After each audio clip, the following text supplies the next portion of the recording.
touch your hand and show you. I made a tattoo with your name on my heart, on my heart. Unstoppable, amazing flame. Oh my God, oh my God. Never, never, never deny. Good high, yeah, high. Never, never, never deny. Good high, yeah, high. Never, never, never deny. Good high, yeah, high. Never, never, never deny. Good high, yeah, high.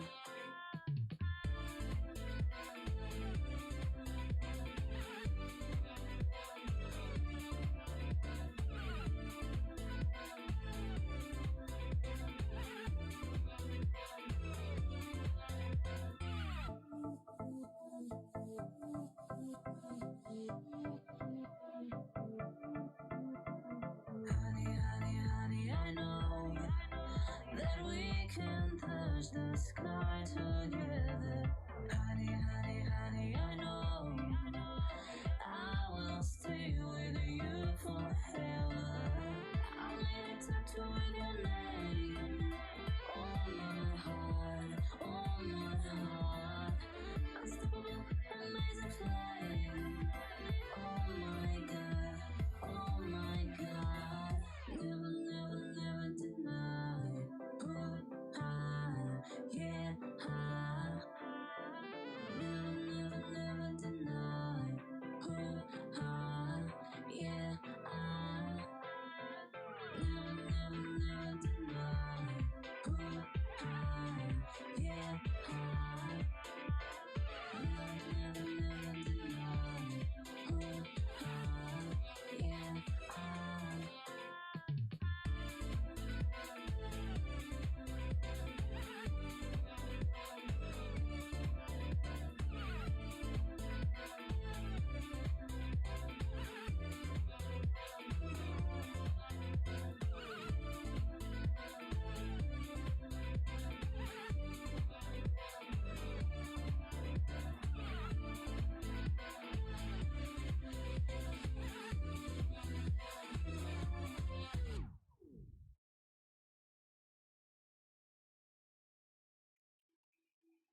All right. Moin, everyone. Which is good morning, as we say it in Hamburg. Good to have you all here at the It's Future startup area. Annabelle, good morning. How do you feel? I'm feeling really good, thanks Johannes. I'm so glad to see that it's all coming together now, what we've been working on for the last 2 years, together with our partner hub, the Digital Hub Mobility in Munich. And Johannes, why don't you tell us what this is all about? Well, my pleasure. We started organizing this, as Annabelle said, a year and a half ago. And this is the first day of actually a 3-day program, which will have a great climax on Thursday evening, which we will tell you later on a little bit more about. And it starts under the motto, connect, innovate, and grow. Because with this biggest startup area ever at an ITS World Congress, Ertico invites all the innovators, all the young startups, all the people that have great product, process, and business model ideas in mobility to connect throughout the next day, to connect with the ITS grown-up community, to network, to play around with ideas, and to tell us about their ideas, because we're gonna have a hell lot of pitching going on. And 45 startups from 18 countries that have been carefully selected over the last month, coming, of course, from Germany, but from France, from Spain, from Japan, from Canada, from Brazil. They will all be here to tell you their mobility idea, their mobility story, and how this is going to look in detail. Annabelle, I think that's your job to tell us. Exactly. So we will start with our pitch sessions today. Right after this opening ceremony, we will have the first pitch session with 12 international startups. In total, there will be 43 startups pitching from 18 different countries throughout this week. Then during the afternoon, we will have kind of a speed dating with startups. You're all invited to come, and we will make sure that you will find your match made in heaven, or maybe you'll just stay friends, we'll see, but we will help you find whoever you're looking for. Then in the evening, we will have a pitch session with the EIT Urban Mobility, because we thought, well, 43 startups isn't quite enough, we will add 12 more, and so we invited the EIT to come here and hold their pitch session as well. Tomorrow we'll start with a panel discussion by Ertico, followed by 2 more pitch sessions. And then on Thursday we have the final pitch session and also the IT's Future Champion Contest, which means that the startups that are winning the pitch sessions today on Wednesday, Thursday morning, they will then compete again on Thursday, and the winner will take home a wonderful prize. And last but not least, on Thursday evening, we will have the IT's Future Startup Party at Reeperbahn at Mojo Club. I hope you'll all join. It's not just for startups, you're all invited. And this is kind of the unofficial highlight of the entire week, so make sure you get your ticket. But of course, all of that is not possible without the help of a lot of people. And I think one of them is here today, and we would like to thank him. Johannes. There are actually 3 people that we have to thank, not only one. And as we're standing here and we have all these spotlights on us, starting to sweat even a little bit because it's so warm, it feels, again, unreal.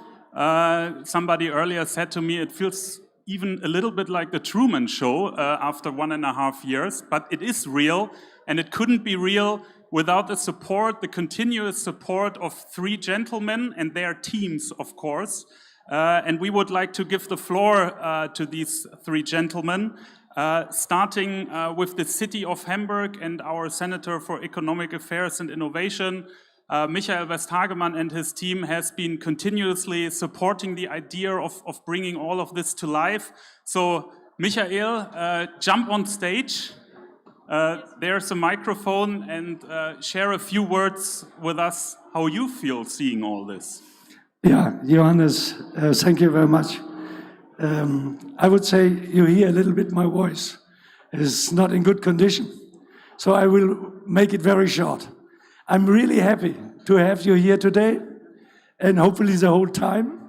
And then hopefully you had yesterday evening also a nice evening. We have nice places here in Hamburg, also nice restaurants. We say every time Hamburg is, I would say, the best city in Germany, especially here in Hamburg. But also what I know, and that is a part of Johannes, to bring all the startups together. And I'm really happy to have more than 45 startups here around this morning. And it is so important to drive innovation. And we have also some startups. They call it not more startups, they're a little bit bigger. Sebastian, you were starting a couple of years ago, 8 years ago. But today he has a good level in the area of business. And that is what I believe. We have to connect the people. That was what Sebastian said, Johannes, what you say. And that is important. And you must have, and that is, I think, important for Hamburg. You must have this spirit for innovation. And in which area we can have it here in Hamburg? We have it, of course, of the mobility side. We have it on the logistics side. Yeah, we have it on different sides here in Hamburg. We have the right field for everybody. And one part is also logistic. Why logistic is so important for Hamburg? We have the biggest harbor in Germany that everybody has to know. Every day, 250,000 trucks drive around our streets, and every day, 70,000 trucks come in and go out from our harbor. And the question is, how we will do it in the future. And that means also of course, for the vessels, for aircraft, for everything. I think that is a good field, what we can offer to you. And then I have one point in my very long speech. Hopefully they are around. I saw here, I have 2 startups. They were the winner. There was a winner of the Future Hamburg Award. And hopefully these 2 startups here today, that is on the one hand side, Breeze Technology. Is Breeze Technology today here? They are hiding behind the corner in their... Maybe behind the corner. And then Infinite from Norway. Infinite Mobility from Norway, also here. But gives them a warm welcome. Yeah.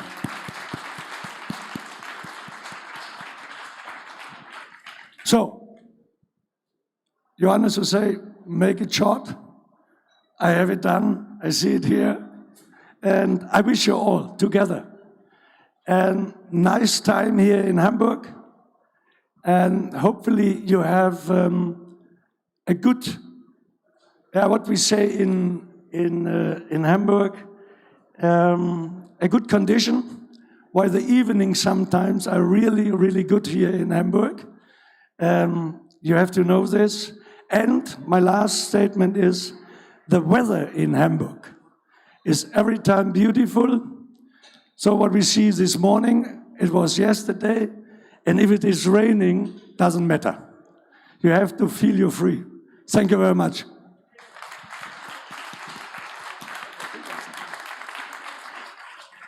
Thank you very much, Michael, for these opening words. It's my personally third ITS World Congress. I attended the Congress in Copenhagen 3 years ago and was really amazed by the work that the startup crew did there. So we learned from and with the best, I have to say. There's also a gentleman, Tobias, who we have to thank. Jakob Barnsgaard, I can't say that I wasn't a little bit disappointed not to see too many startups in Singapore, and therefore I'm even more happy today to welcome you on this stage, because I think the effort that Ertico has done to bring so many startups to an ITS World Congress, as I said, and I really don't want to sound like Donald Trump, but it is the biggest startup area at an ITS Congress ever. And that's to very great extent. Jakob, thank you to you and your team at Ertico. So welcome to Hamburg and welcome to the startup stage. Thank you very much, and good morning everyone, also from Ertico side. I also have to thank Hamburg for organizing this, Tobias and everybody else who's been involved in making this possible, because this is really what we wanted to see, and this is what will even be bigger in the future in the ITS Congresses.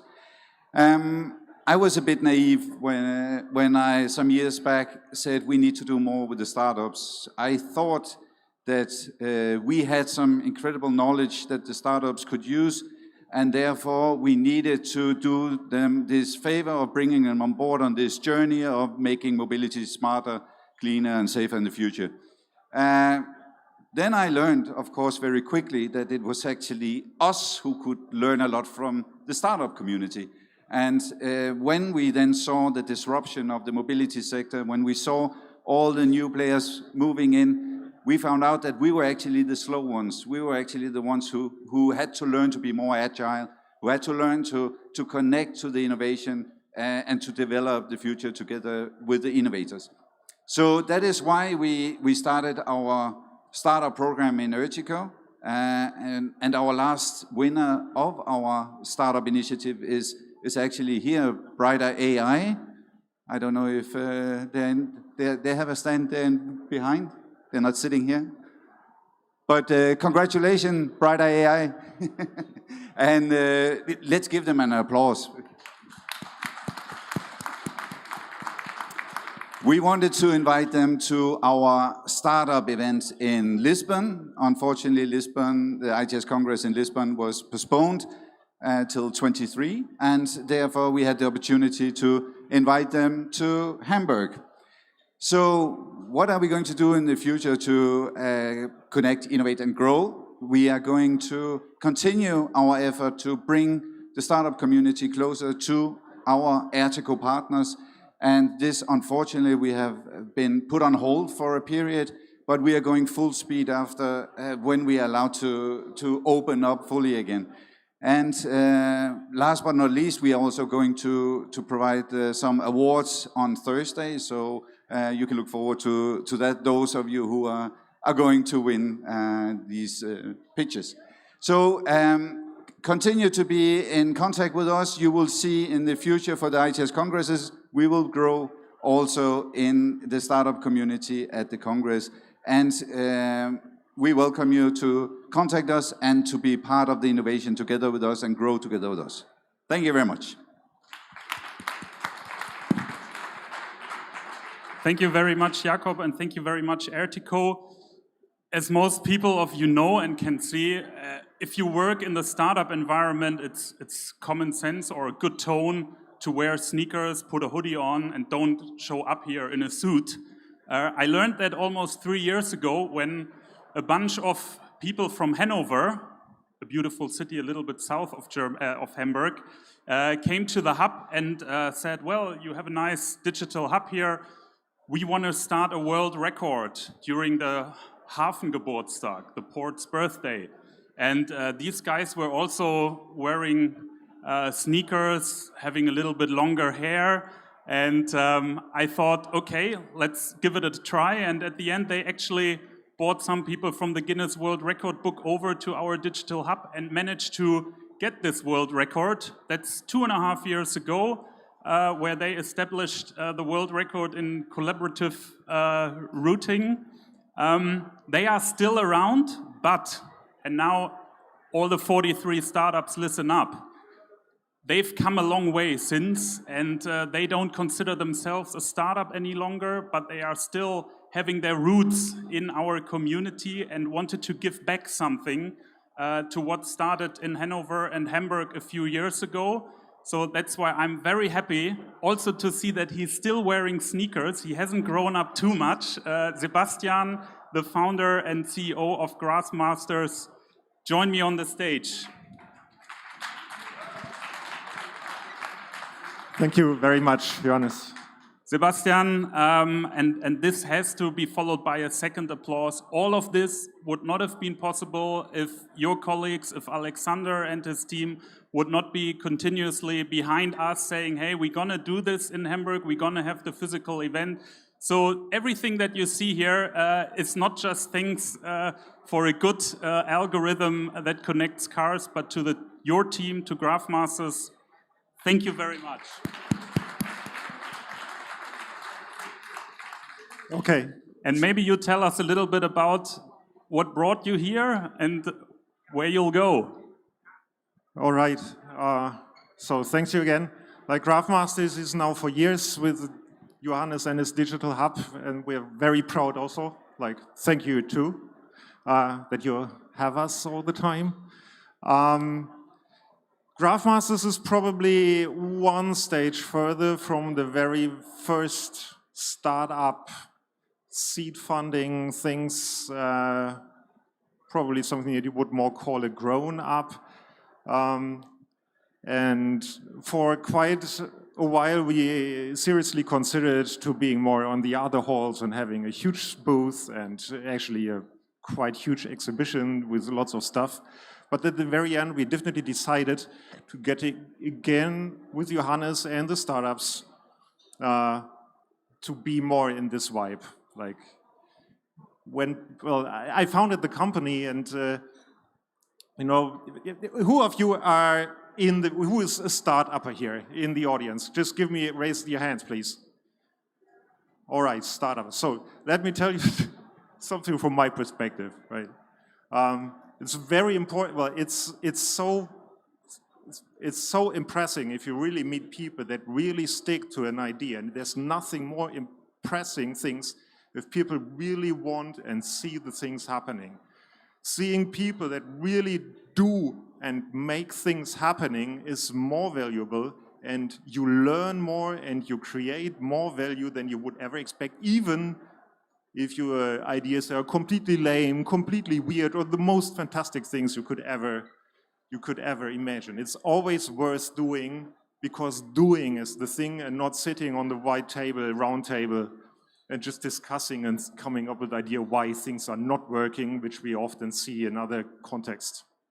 So remember, like these super stories done by what? Google. How many people created Google the very first steps? Like these were 2 people. Like Facebook was being done by what? Maybe 1 or 2, 3 people. Like the SAP has been done by 3 people. These super tiny teams are doing the huge lever and doing the huge things in the very first steps. The bigger you get, the more intense it becomes to move at all. So stick to your ideas and be brave, be proud of really hammering your idea through the people. This is fantastic. Thank you.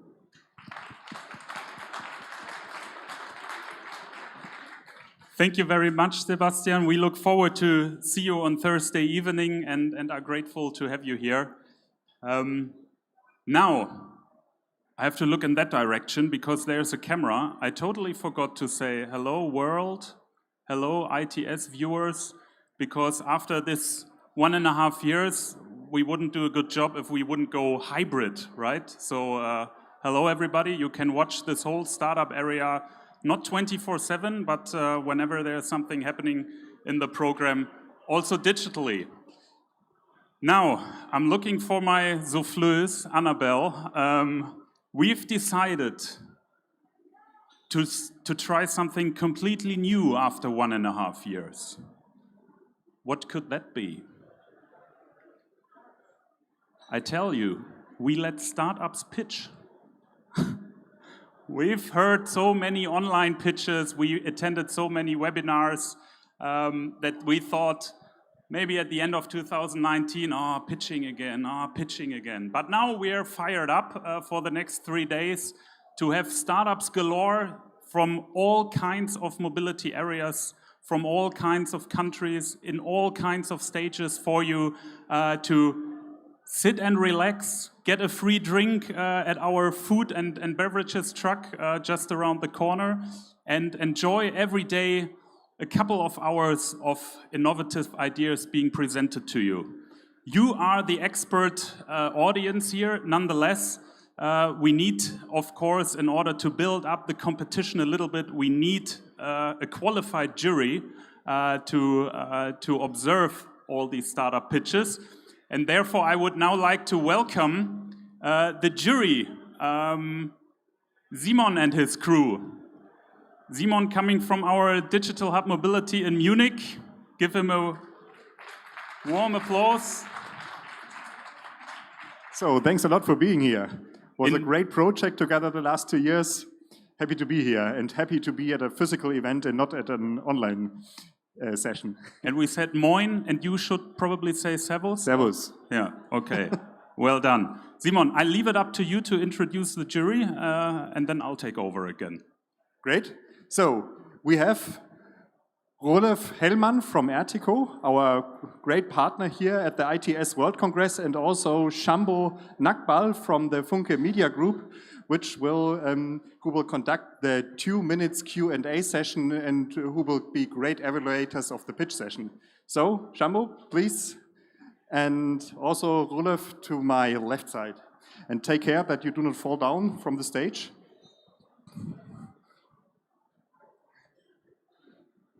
And I guess now I would like to hand over to you to announce the first startup. I would love to do that. Nonetheless, could you say a few sentences about what you will be looking for at these startups and how you are going to judge them?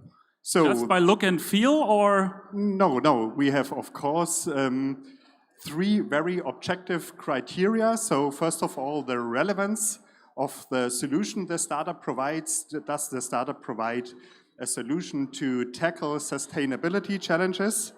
That's the first criteria, and every team gets in maximum 3 points in this category. And a further category is not only an interesting solution, but also is the team capable to tackle the solution, so meaning the capability. And the third criteria is the wow effect. Is the startup able to impress us and the rest of the world and convince us with their solution?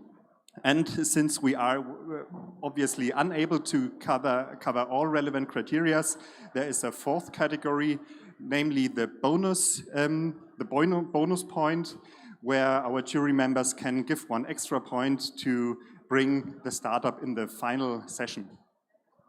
Well, ready, set, go then. Be careful with your chairs. I hope you can see through this jungle of plants. My colleagues told, bring more plants, bring more green to the stage. Well, there you go. You are set with drinks, and I hope our first startup is also set with Aves technology. Give them a round of applause.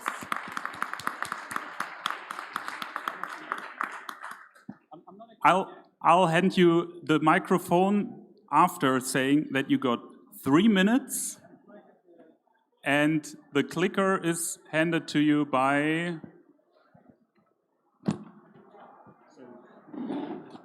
The time will run when you start. Okay, so good to have you here. Enough said. First, but not the last. Go ahead. So thanks a lot. I'm also on the Servus side, coming from south of Germany, and I'm presenting Aves Reality. And what we do is we turn real roads into virtual test tracks. So here you see a real road, and here you see what is our virtual test track. And the problem that we address is that when you talk about autonomous mobility, many people need to go to simulation tools to develop these vehicles because of cost reasons and time reasons. But these simulation tools have two problems, which on the one hand side is that you need map data, you need a map where you drive in, and these data needs to be accurate and it needs to be collected. And with the traditional approach, this takes a lot of time. And on the other hand side, we see a problem in 3D visualization, that if you want to test camera, you need state-of-the-art graphic visualization, and you need, with the state-of-the-art processes, a lot of manual work to build up 3D worlds. So what we do is we developed an approach to rapidly generate 3D worlds by combining geospatial information, which is globally available, and a technique that comes from the game industry, meaning that we offer these 3D world twins that come out of our satellite and geodata fusion model, and then offer them as virtual test tracks to be implemented in simulation frameworks. But there's one question that of course remains: what about the manual modeling part? How do we get rid of that? This is where our magic comes in. So on top of the satellite and geodata fusion model, we put our AI stack, extract further information, and then we developed an own software tool which automatically generates these worlds that we offer within a few minutes. So the whole process, from choosing the area you want to drive, in having to drive or being able to drive this area, takes a few minutes, and this is all our 100% in-house IP. So this is a brief impression what this looks like. Talking about the wow effect, this is generated within 1.5 minutes. Photorealistic, part of the German state Autobahn near Lindau. Talking about our vision, we want to move from generating highways and roads towards cities, and then at the end of the day, generating a digital twin of the whole planet, basically. And talking about business opportunities, at the beginning we offer a data product, and then we go towards scalable software products.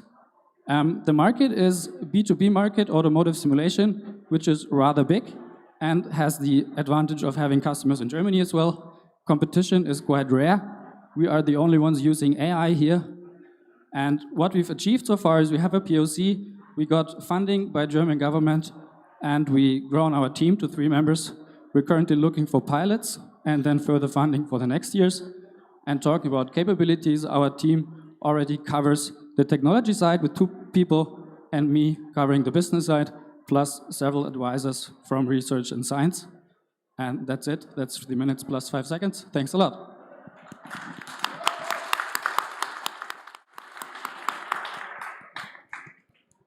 So thanks a lot, Florian, for the impressive speech. So there are a lot of decision makers and important people here. So maybe you can describe how the people can help you with your next steps. So what are your next steps in your journey? So basically, as you've seen here, there's 2 next steps. One is if you are from industry, if you are interested in simulating, we're looking for pilot partners for collaborative development projects. And then, of course, if you may be an investor or like to start to be an investor, we're looking for funding, which keeps us funded after 2022. So, my dear jury colleagues. No. All right, thank you for the presentation. My question is, when people talk about AI, it's actually based on a lot of data. So my question would be, where do you have this data from so you have a difference from your competitors? Yeah, exactly. We're using this data fusion model that we developed, and we can basically put in different data layers here. You'll see there's satellite images, there's terrain models, and so on. So at the one hand side, we are working with the open data, which is available currently, and then we're strongly working on collaborations to put in more and more data sources here, because the advantage is that this is an open architecture, so we can basically put in every data format that the customer wishes, and that is available for us. So we're working on partnerships here. Perfect, thank you.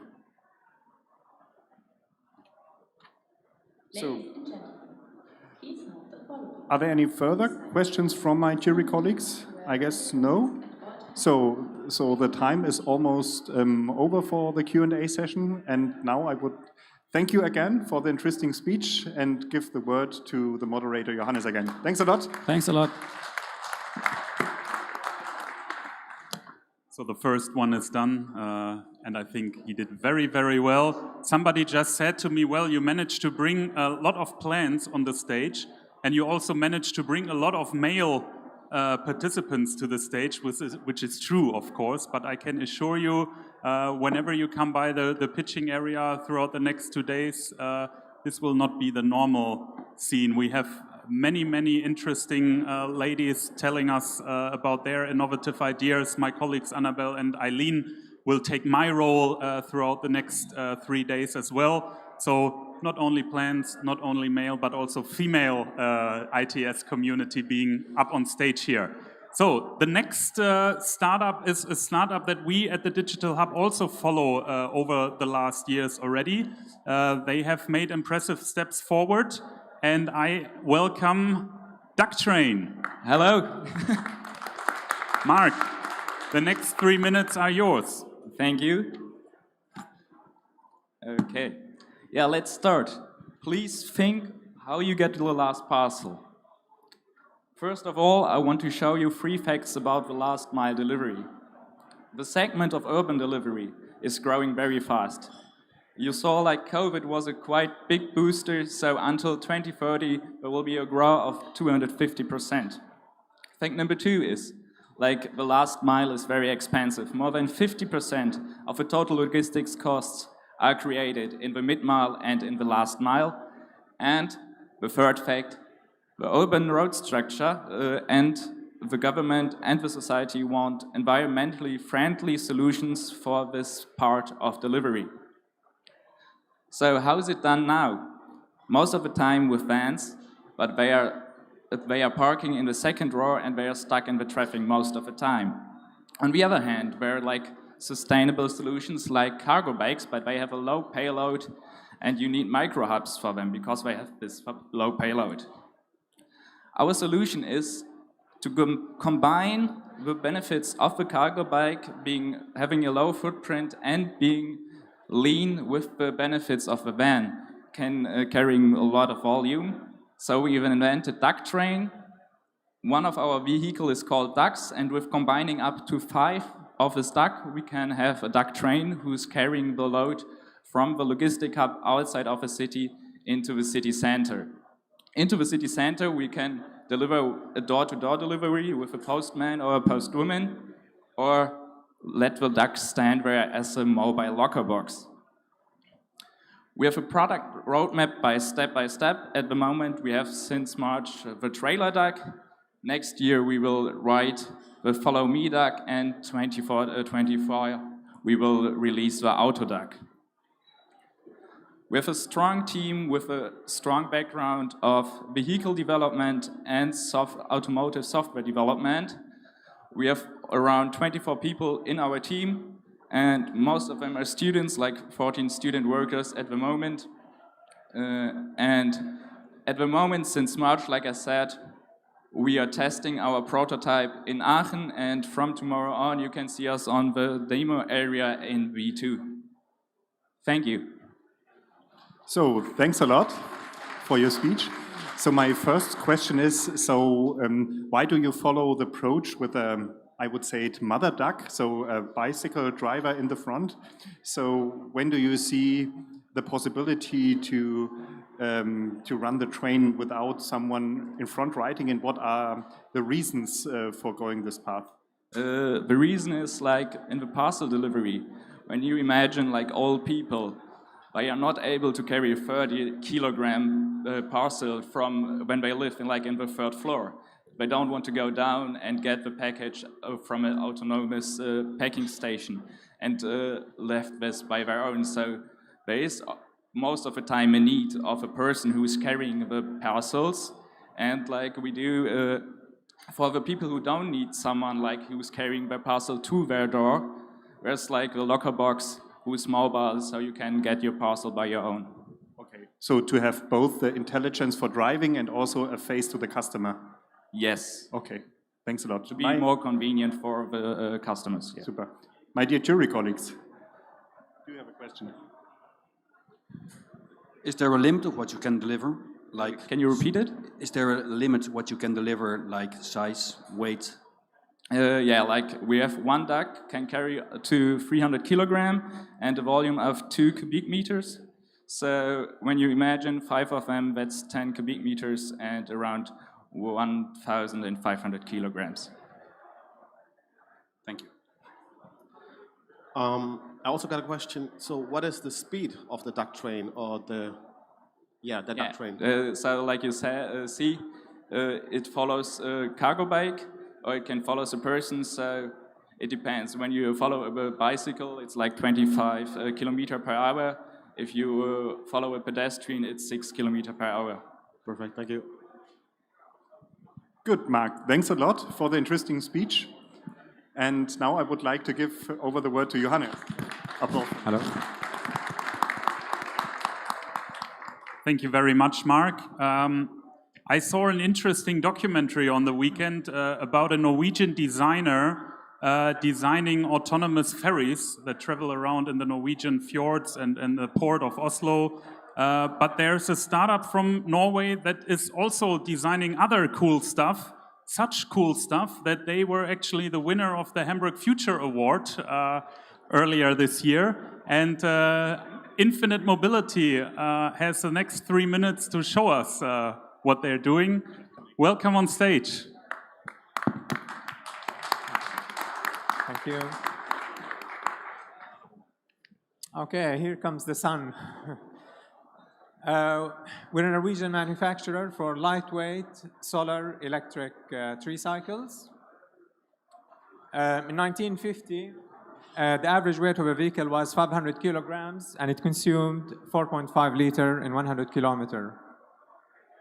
In 2020, the average weight is 1.2 ton and it consumes 5.5 liter per 100 kilometer. So the key here is weight.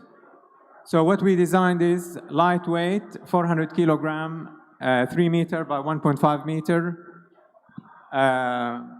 long. The maximum speed is 45 kilometers, so it's for urban mobility, and it's mainly for Southeast Asia, our customers. We fit it with a swap battery system, 10 kilowatt. The range is 250 kilometer to 280 kilometer. And only from the sun, you get 30 to 40 kilometer boost. And the price of the vehicle will be 10,000 euro. So some of you might ask, how are we going to compete with established auto manufacturers? We have 3 competitive advantages. The first is with our distribution strategy, which is a micro factory. And how do we do that? Is combining 2 things.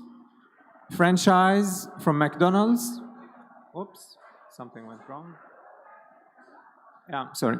Yeah, franchise from McDonald's and out-of-the-box solution from IKEA. So we will distribute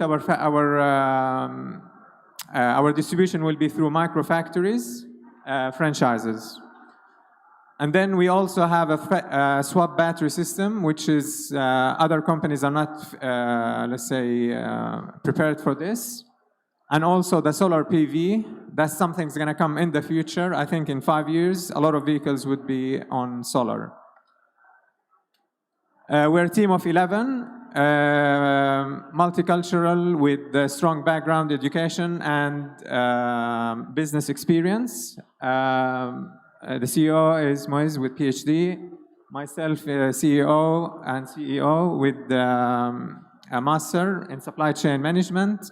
And then we have 3 other chief marketing officer with master degree as well, business development manager and innovation manager.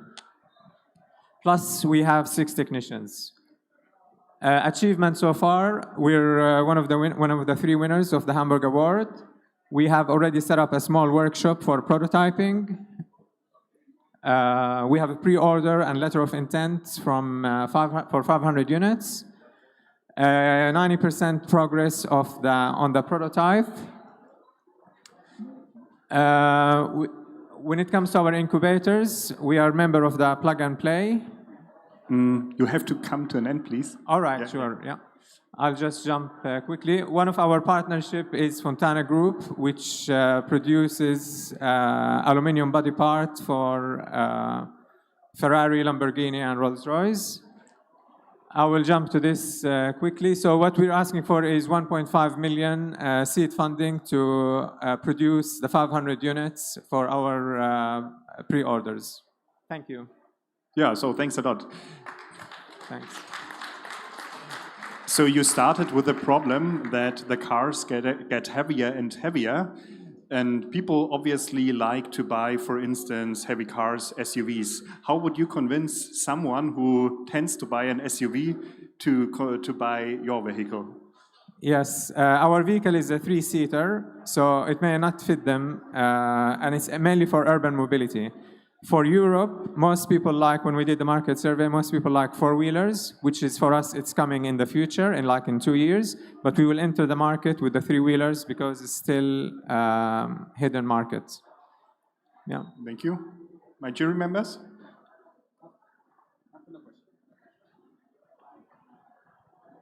So my question would be, you have 500 orders. Who ordered them?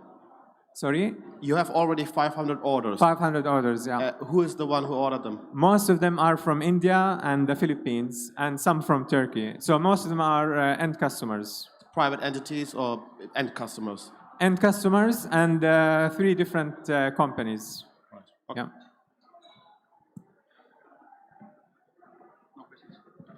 So I do not have any further questions. So right. Thanks a lot for the you. interesting speech, the interesting product. And yeah, please applause. Thank you. Thank you very much, Lupi. Thanks. I decided to play a little bit the bouncer here at the stage and announce who's going to come next. That was the alarm, okay. So over the last 18 months, I think there have been quite a number of delivery startups popping out everywhere. So therefore we are happy to have one startup with us that at least has the name delivery in its name, Future Delivery. Andreas, the floor is yours. Thank you very much.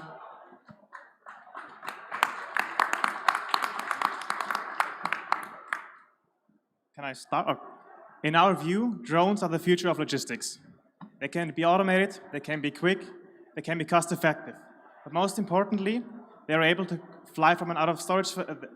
Sorry, I'm a bit nervous. But most importantly, they can achieve delivery times in urban areas below 1 hour. They can allow companies to differentiate themselves through logistics, something that hasn't happened in a long time. But there is an issue. Currently, there is no drone capable of flying from an out-of-city storage facility to your doorstep and back.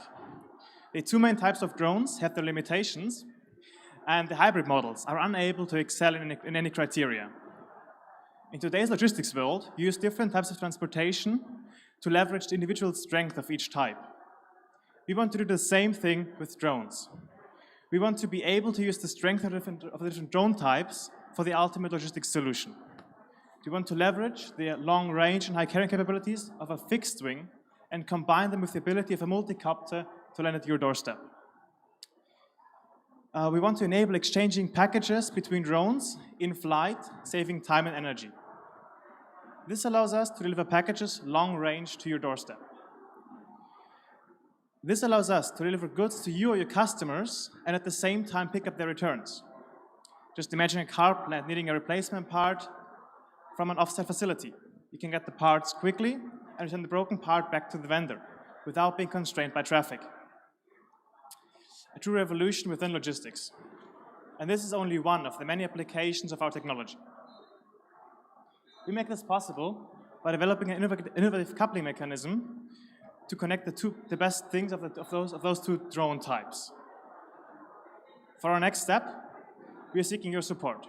Before we go further and dive into building a prototype, we want to gain feedback for our product, from the markets, from potential customers. We are looking for partners that might be interested in a pilot project once we finish a prototype. And we're looking for just your feedback, for your input. This would help us out.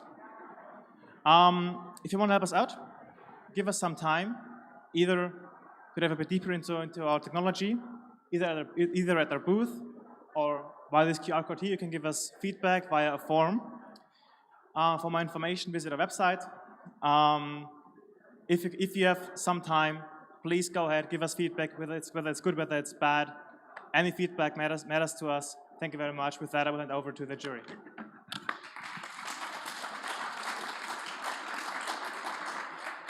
So thanks a lot. So if I got it right, you want to change or to transfer the parcel from one flying object to another in flight? Yes. Okay.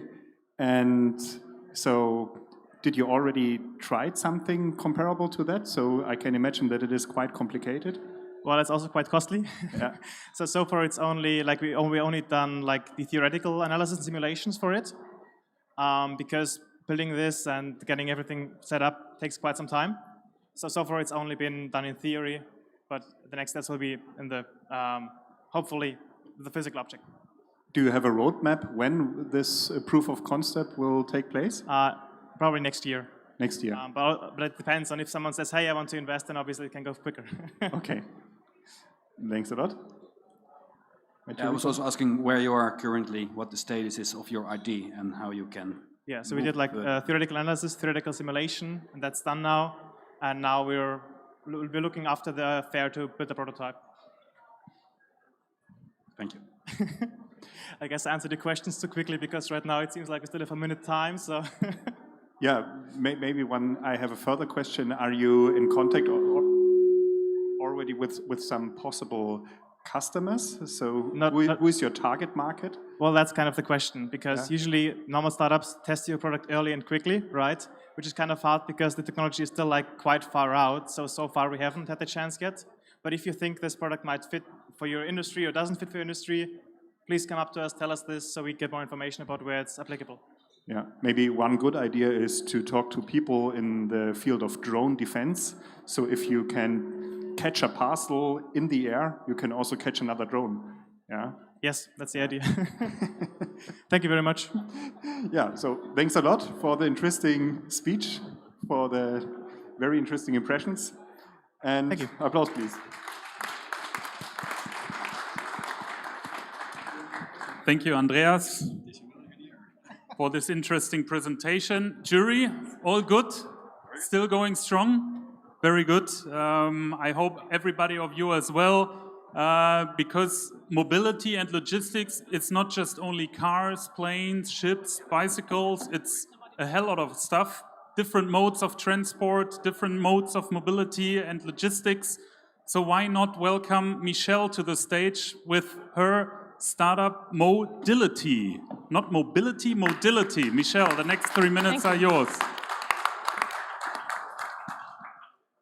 So that's very important, modility. 30. What do you think about when you hear this number? My name is Michelle. I'm sales manager at Modility, and what I think about when I hear this number is the expected growth of transported goods until 2030, within 10 years. Quite an impressive number, isn't it? And it becomes sort of threatening when you take a look at these pictures of rising pollution or more congestion on the road. So it's pretty clear and it's inevitable that we need alternatives to road transport, also to contribute to the climate goals. Good news up front, there are alternatives. The modal shift. More freight must be transported by rail, or even better, by intermodal transport, by the combination of rail and road. Surprisingly, even though there is this alternative, it's still used too little yet. And at Modility, we found out that this is due to the fact that supply and demand do not match efficiently. They do not find together.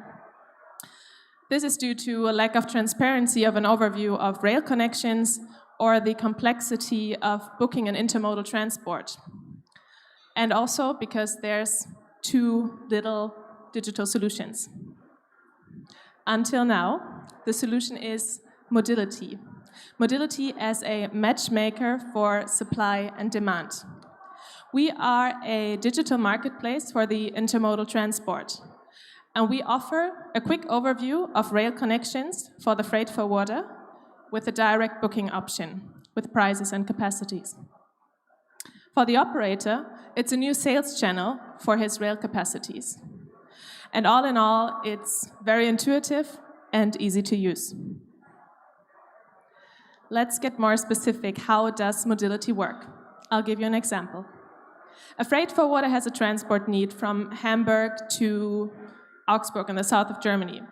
So instead of calling all the operators asking for capacities and prices, he simply visits Modility and enters the start, destination, and the date. And in the next step, he will find a suitable transport. That's it. We are convinced at Modility, and the market shows great interest. Since our launch in March of this year, we have a great network to offer, and I'll be happy to invite you to our stand to boost the modal shift together. Thank you very much.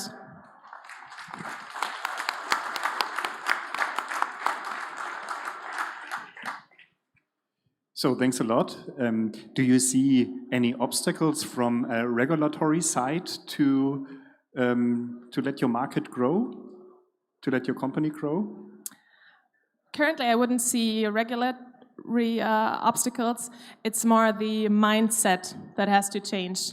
That the supply chain is more thought of, really changing into this modal shift of, maybe risking to transport via rail instead of road, because the road is always said to be very fast, very flexible, but a lot of people just don't know enough about possible rail options, and that's what we want to do. Okay, and are there any further infrastructural needs to bring more goods on trains in the future? Possibly, but at Modility at this moment we see that we have quite the great infrastructure to offer already after 6 months. Okay. So we don't really fear this issue, it's more the mindset and the mental shift that we are working on. Okay, so thank you. Great presentation. You are mentioning that there is a lot of capacity not being used. What kind of numbers are you looking for? So what is your market? Good question. Yes, our market are mainly freight forwarders and rail operators. So, in practice, a rail operator or a freight forwarder would register at Modility, and the freight forwarder can book right away with one click, and the rail operator would upload their schedule for their rail connections, and that's it. So at this moment, we're looking at these two target groups, and in the future, we are also thinking about the industry, because we learned that the industry is very interested in this modal shift, and so we're talking a lot, networking, so looking forward to that. So thanks a lot, and great applause for the great speech. Thanks. Yeah. Michel, thank you very much. I personally have a background in designing hardware security systems. I think the next startup coming up on stage is not going totally into that direction, but the name may suggest that. Heinz, Secure Systems. You're bringing some hardware along. Okay, I was wrong and surprised, positively surprised. So tell us in the next 3 minutes what you guys are up to. Yes, I will. That's for you guys, you can actually touch something. So my name is Heinz, hello everybody, and I have to look for the clicker, and I want to talk today about the state of the global supply chain. So, supply chains are getting more and more complex, they're also getting more and more vulnerable. We still have the pictures in mind of the Ever Given being stuck in the Suez Canal, of COVID, we still see the consequences today. What we don't see so much are the consequences on the risk side. So the risk of theft and compromised cargo is rising globally, but also here in the middle of Europe. So the good thing is there's a solution to this. There's a solution that's called in-transit visibility. Okay. There's a solution that's called cargo integrity monitoring in real time anywhere in the world. And basically we turn with this solution any shipping container into a smart and connected asset. Now, how does it work? Yeah, that's us. So how does it work? This device that the judges have over there, that's here on our shown container, it slaps on the left side door of the container, and it does all the monitoring that you would expect, conditions, temperature, and so on, but it also monitors the integrity of the container. What I mean is, it monitors if somebody is opening the container and who is opening the container. So we could, for example, identify the person and match the transfer of risk to a blockchain or kind of things. But the important thing, we're not a hardware company. It's about the data that is generated there. It's a unique data set that is generated, and that's ending up on a data platform where we make use of it, and I'm going to show you how we make use of it. So this is a transport we monitored from the US East Coast to the West Coast and then off to Asia. There's lots of things to see here, but I want to talk about just one, and that's the red dot up here in Chicago, and that's where the container was breached. That means somebody either opened the door without authorization, or somebody just cut a hole in the side. And what happens then is, well, first, you can't change it, right? It happened, but the thing is, you know about it in real time. You don't know about it when the seal is broken and you see it 6 weeks later in Asia. You can act about it in real time. And in this case, the customer was the US government, so they actually sent somebody there to inspect the container and then decided to send it on. But even if you don't have these capabilities, you could inform your insurance company right away, or you could start the reordering of the goods so that your end customer doesn't have a 6 weeks delay, just a week or two delay. The data on this platform, as I said, works in a variety of cases. There's this immediate level where you can react to things happening to each and every individual container, but there's also on an aggregated level lots of things you could do. The one I like personally a lot is the inventory management. So you think about a production environment with just-in-time production. These guys have huge in-transit inventory, and they don't really know when it's reaching the destination. The other thing is, of course, if you have a data set that is aggregated, you could do risk assessments for routes. There's lots of different things. At the end, it comes down to a higher level of customer satisfaction of our customers, and that makes us our customers happy. Yeah, thanks a lot. Perfectly on time. So I have two questions. The first is, how do you maintain a connection all the time when the ship, for instance, is 1,000 kilometers away from the shore? Is it via Starlink or anything? And the second question is, what is the business model? Yeah, so the connection is a Iridium satellite connection. So we do have mobile phone connectivity in there, but it's just basically always a fallback that the Iridium connection is there and always has a satellite uplink. So we don't need any infrastructure. That's the good thing. And the business model is basically a subscription model. As the cargo owner, usually you are our customer. You rent this for a couple of months or years, and you put it onto your critical freight. And we have, for example, an automotive company. They are doing this on their highway route between Europe and the US. Highway in terms of many, many containers. And they slap it onto containers with engines and other high-value parts, so they know exactly when it's coming. And we had cases that the container didn't make it on the ship. The shipping company told them about a week after it happened, and we tell them immediately. So that's their biggest benefit from it. Okay. Thanks a lot. Right. I will make it quick because time is running. Nice presentation. I really like the concept. My main concern is, how do you work with authorities? So, for example, you have a ship coming from Colombia with probably some drugs in it. Police wants to seize it or have a look into it. How can they access this container when it's locked? The good thing is we do not physically lock the container, so you can always open it up. Just like this, so it's not physically locking anything. So customs can always open it up. We usually generate a customs code that you can enter in there, and then the customs guys can identify themselves. And I was myself surprised, but more and more customs organizations are actually doing this because they also have an interest in the data coming out of the devices. Perfect, thank you. Thanks a lot, and applause please for Heinz. Heinz, thank you very much. I see that you're all still up and interested to see some more startups, which will follow in a few minutes. Just a quick note from my side. I think the whole COVID situation is not the largest health threat this week here at the ITS World Congress. I think if I see all of you sitting like this on these beautiful little chairs, I'm a little bit afraid that you may get some back pain. But we have a cure for that, and that cure starts now. I may ask all of you to stand up for a minute at least, take a picture of this QR code and register for Thursday night for our startup party at the Mojo Club at the famous Reeperbahn, where we will do some dancing and dance the back pain away. So just scan it, sign up, and then in a minute, we'll not talk about connected cars, connected trains, connected containers, but about connected roads.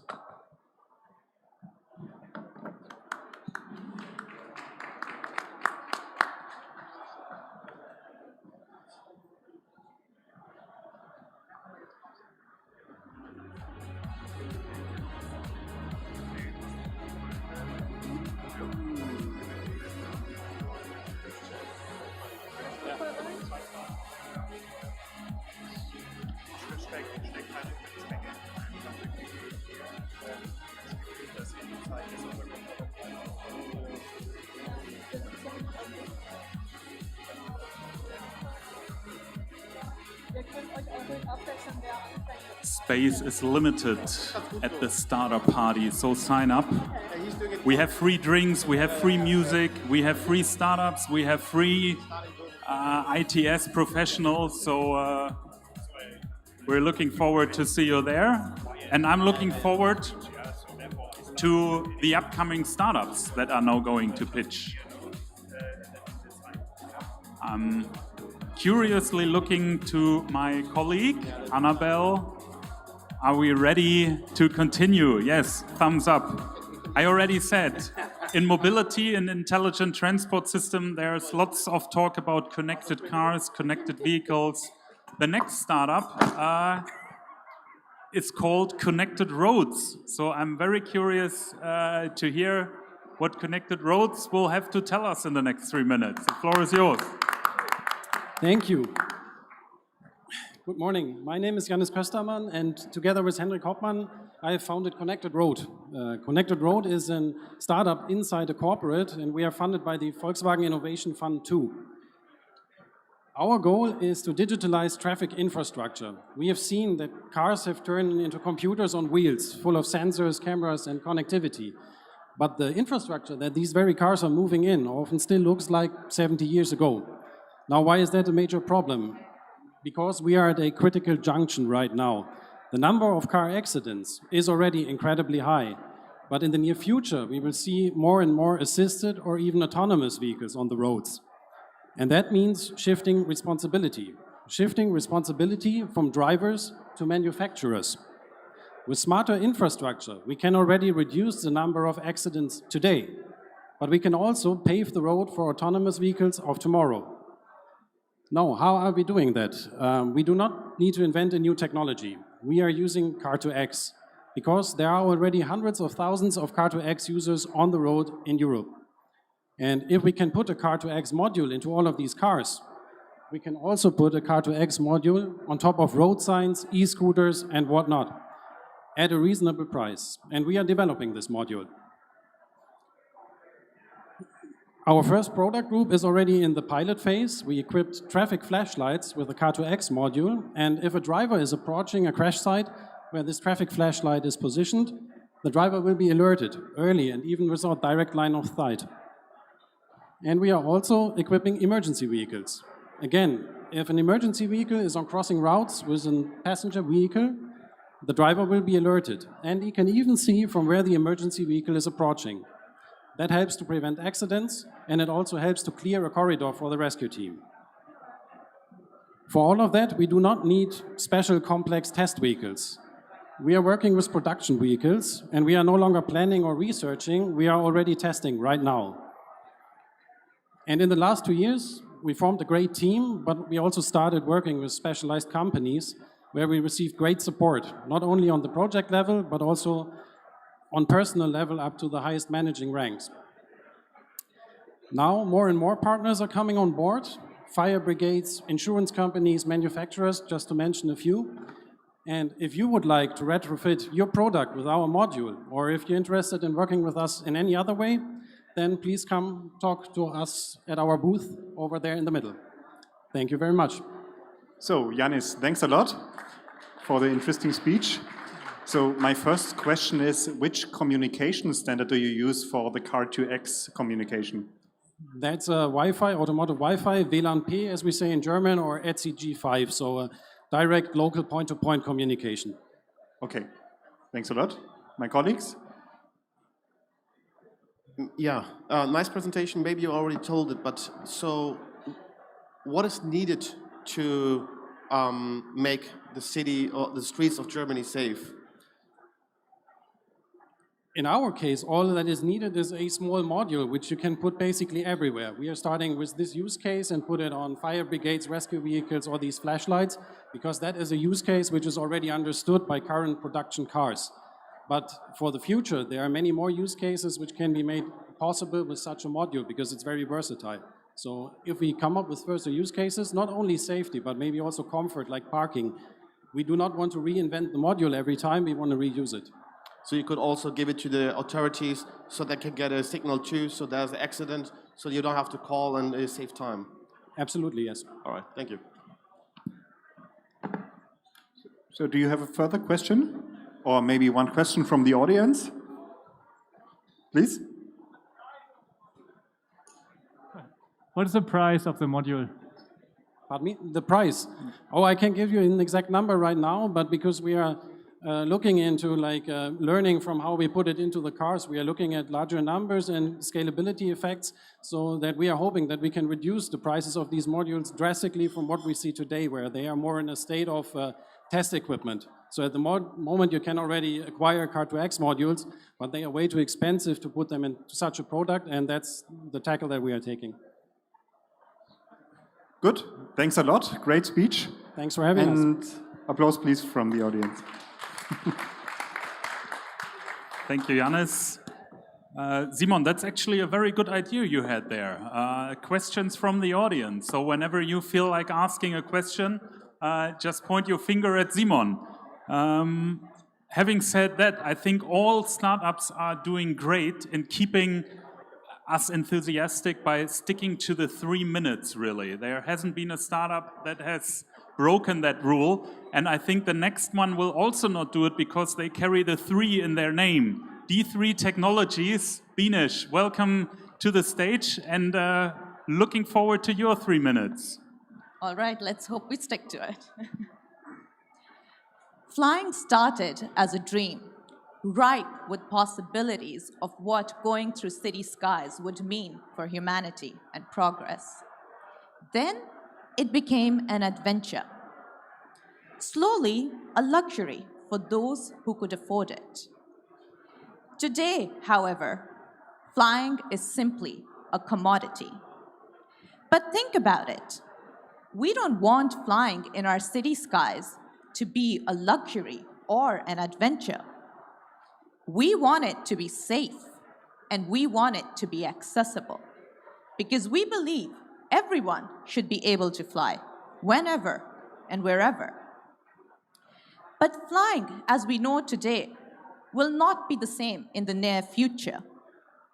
Today, it requires a lot of human interaction between the pilot and the controller, and we have seen a shift towards automation since the 1950s in aviation, when we took out the number of people needed in an airplane to actually fly it. But flying in our complex city skies will be highly automated. And while that does have its benefits, few pilots, lower costs, it also requires infrastructure. The visible one, like vertiports or airports, and the invisible one, like the roads, rules, and signs in the sky, the air traffic control. And that is what we at D3 are building. A platform that connects smart vehicles to an intelligent infrastructure, managing highly automated air traffic in our urban skies. And why are we the right team to do it?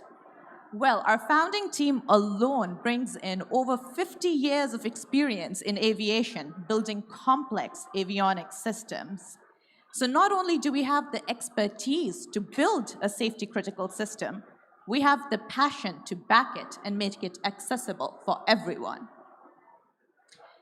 But of course, this grandiose vision is a bit too much for just one company to tackle on its own.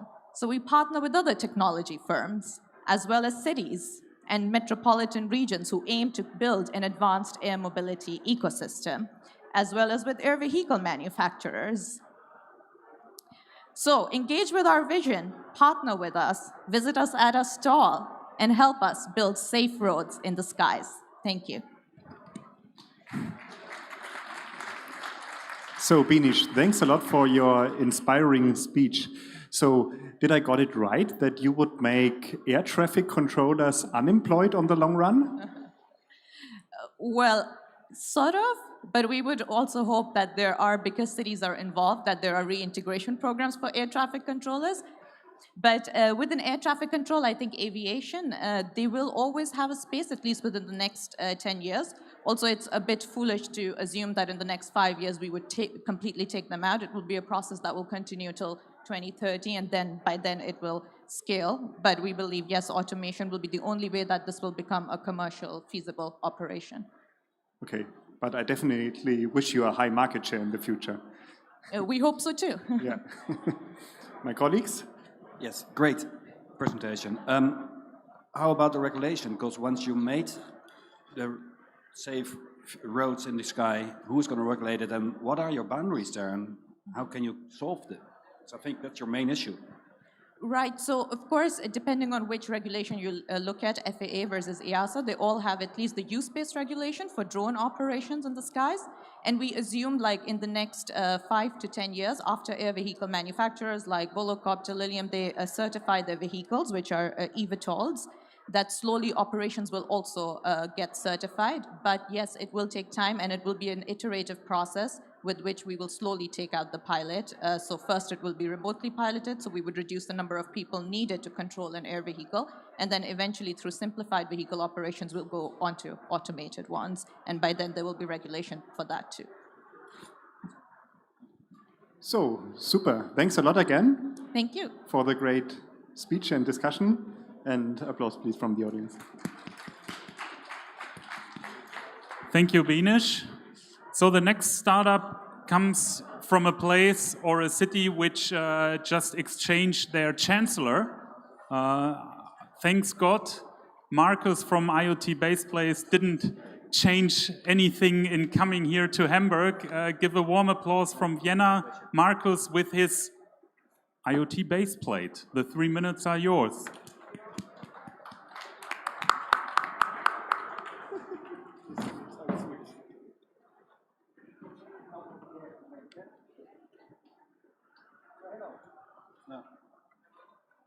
Works? Yeah. Good morning. Thanks for joining us. I would like to introduce you to IoT Baseplate, which is not this stuff. But actually, what's our mission?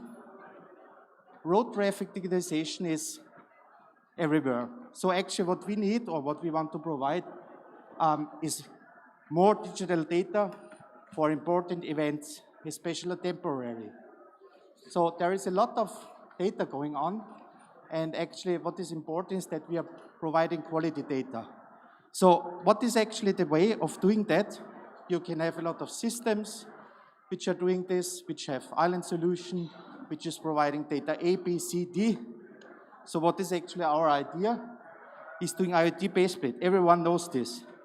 So what about doing a stackable solution, but just adding data on top of this? Okay, one Baseplate, which is actually everywhere around.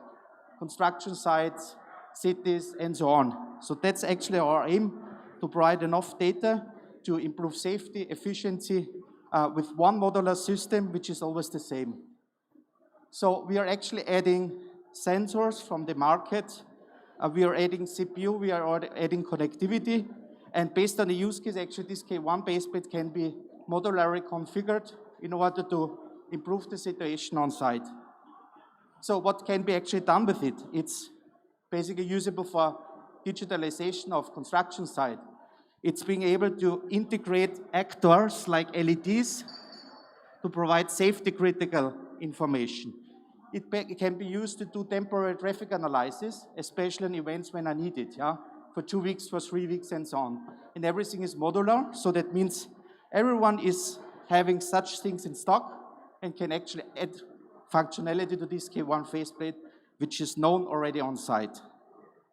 So that's us. I think I will skip that because I don't have too much time on that. So we're already working with partners. We're in the prototype phase. We have agreed pilot projects with cities, with construction companies, especially in Austria. We're also working with German companies who know how things are going on the construction, which models are working on the construction. So actually that's our aim, to improve the situation and to provide quality pilot projects with this K1 baseplate. So our aim is actually to provide functionality for Europe, especially Austria, Germany, Switzerland. And yeah, actually we're already here. So we founded our company in March and we made it up to the ITS World Congress. So that's actually check. So let's talk more. We have versatile use cases. Please meet us at the stage on the booth B22. Thank you for joining. So thanks a lot, Marcus. And you have the first question. Thank you very much. Can you explain a little bit more about the output of your platform? Because what we just heard from Connected Road are quite doing the same. So what is the output of your platform? The output? Yeah. So actually the output is data. And what do you want to do with the data? And data is to be qualified data, not just raw data. So at the end, our customer wants to know about what is the traffic situation, if they block roads, if they have a construction site. What is actually, where is the construction site? When does it start and stop? So there's a lot of data which is currently not existable. So that's exactly which is provided by IoT baseplate. Okay, then I will just continue. Nice presentation, really interesting product. What is the price of the production of one item like that currently? So we are not in the scaling phase, so we're doing pilot projects at the moment. So you see it's a prototype. So basically we have different configurations. One is a very simple one, which use on construction site, so it can be not much cheaper than this K1 baseplate. Or on the other hand, you're doing traffic analysis data, which of course needs more high quality sensors. So the price is a bit different. But actually our business model is, our customers do have these baseplates. So we're just using stackable models and we just provide the information, not need to buying the IoT functionality. So it's a service-based model actually. All right, perfect. Good, thanks a lot. Do we have a brief question from the audience?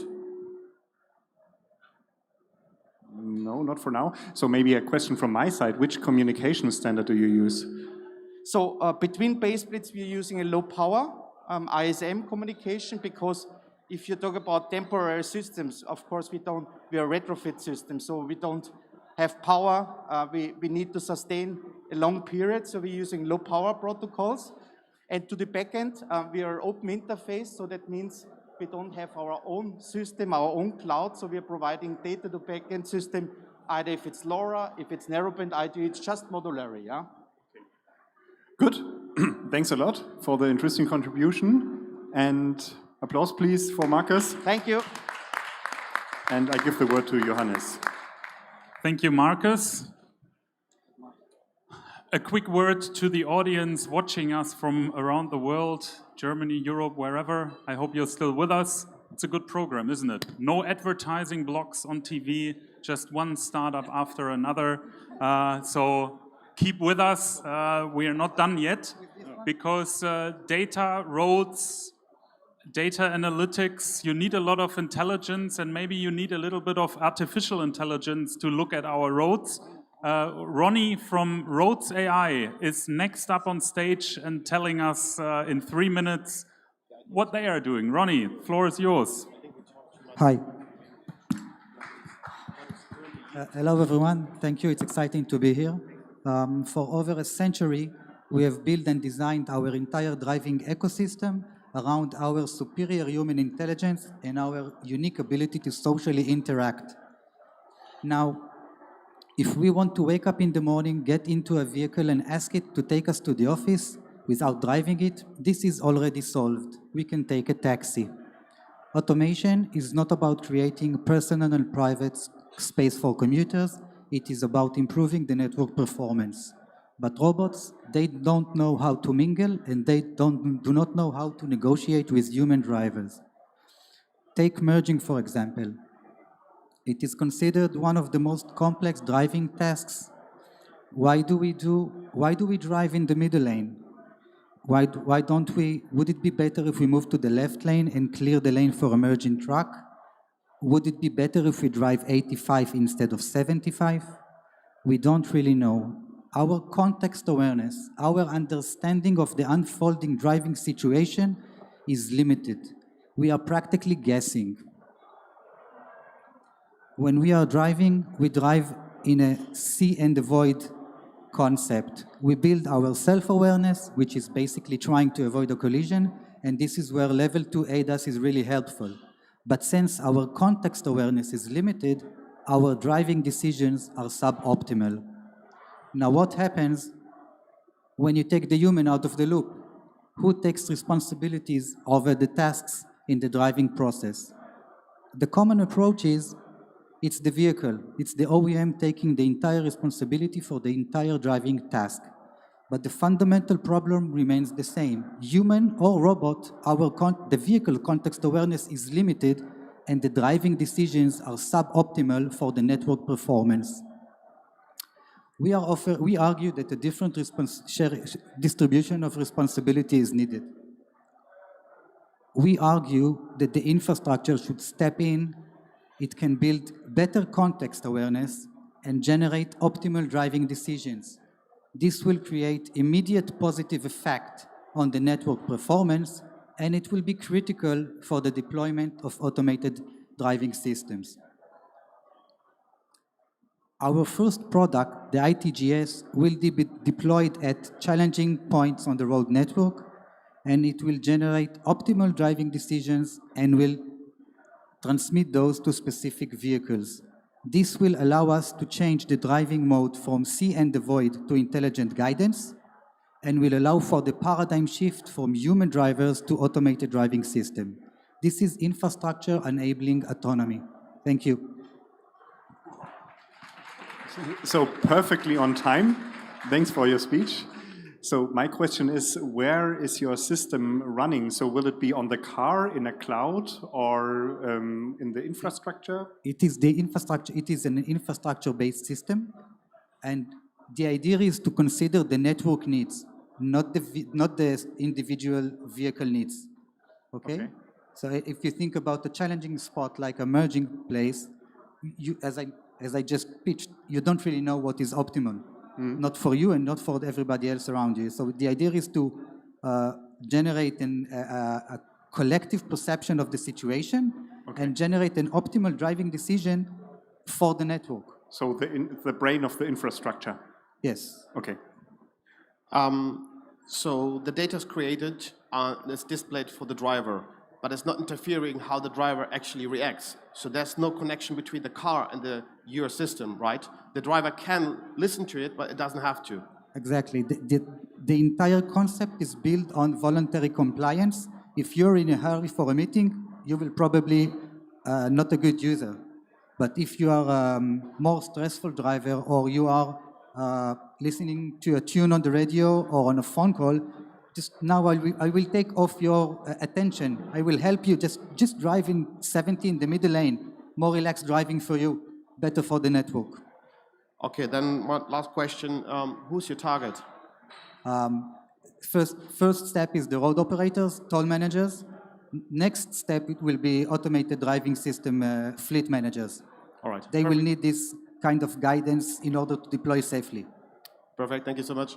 Welcome. Thank you. Thank you. Yeah. Thanks a lot for your speech. Thank you a lot, Ronnie. Now, our senator tried to promote a little bit the Hamburg weather this morning. At the moment, it's an easy task. I think Pavlos is not here to promote the weather and sunshine in Cyprus, where he's coming from, but to promote Catalink. So, Pavlos, the next 3 minutes are yours. The floor welcomes you. Thank you very much. Hi, everyone. So I will present you our solution, which is called Iris. What's the problem we are dealing with? According to the World Health Organization, 1.3 million people lose their life on the road every year. Furthermore, 20 to 50 million people per year suffer from non-fatal injuries. The reason? Fatigue, distraction, aggressiveness. But what we can do about it? Use driver monitoring systems, which they are expected in the next years to have an increase in the market. So in Cataling, we have built Iris, which is a cost-effective and unobtrusive smartphone solution tailored for all types of drivers that would like to assess and improve their driving performance, as well as to keep them alert during the driving sessions.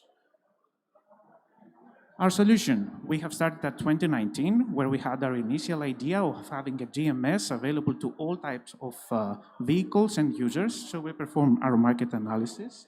And in 2020, we have identified the end user and market requirements, and we have designed the architecture and the Iris roadmap. So in 21, now we have our first prototype, we have our business plans, and we want to engage stakeholders. So Iris is a driving monitoring system based on Android. By taking advantage of the driver's smartphone and smartwatch, we are monitoring drivers' behaviors, bringing the benefits of a DMS to all types of vehicles. Our competitive advantages: our solution is cost-effective, user-friendly, it does not distract the driver, it has prompt and accurate alerts, the decision-making is based on multi-sensory insights, and it can be used by anyone in all types of vehicles. Our business plan is twofold. For B2C, we plan to have our application uploaded on Google Play, and users can share their driving performance with their friends and have some gamification techniques in order to engage more usage. For B2B, it's going to work as a plugin, and it can be used for various services, such as for taxi services like Uber or for fleet management. Our promotion strategy, we have already created content for ads, videos, and podcasts. We promote our work through social media and emails. You can follow us on Twitter and LinkedIn. We try to participate in various events such as this one. And we want to engage investors and have some direct sales. This is our team. We also have extra 7 people working on this product. And you can find us on booth 18. Thank you very much. If you have any questions. So thanks a lot, Pavlos, for your speech. Thank you. So I'm interested in whether you consider your solution as some kind of a bridge technology. So when cars are driving around fully automated, is it necessary to track the attention of the driver? Actually, for autonomous vehicles, we are not there yet to have the driver not to pay attention on the road. So there is a request to intervene for the driver. So these systems can be used in order to have the driver alert. So whenever there is a necessity for the driver to take the wheel, to inform them that you should do that. Yes, thank you for the presentation. What's your difference or benefit compared to the presentation we had before? Because I think it was almost the same product or service. It's most of it. It's that it's portable, so you can have it on your smartphone. So it's something that it's easier to install. You do not need any necessary installation equipment. Pretty much this one, I could say. All right, thank you. So do we have further questions from my jury colleague or also from our moderator or the audience? Pavlos, thank you very much. Thanks a lot. So lunch is around the corner, I know, and there's one last startup before you, some cold drinks and lunch. At the moment, there are autumn school holidays in Hamburg. So traffic, I don't know if you have experienced it yesterday or today. Traffic is okay. There's not too much intelligent traffic management needed. Nonetheless, once the holiday is over, you find yourself in traffic jam, not only in Hamburg, but around the world. A company who wants to upgrade traffic management as a service is deep traffic. And I welcome you to the stage to give us 3 minutes of hopefully no traffic or good traffic or optimized traffic. The floor is yours.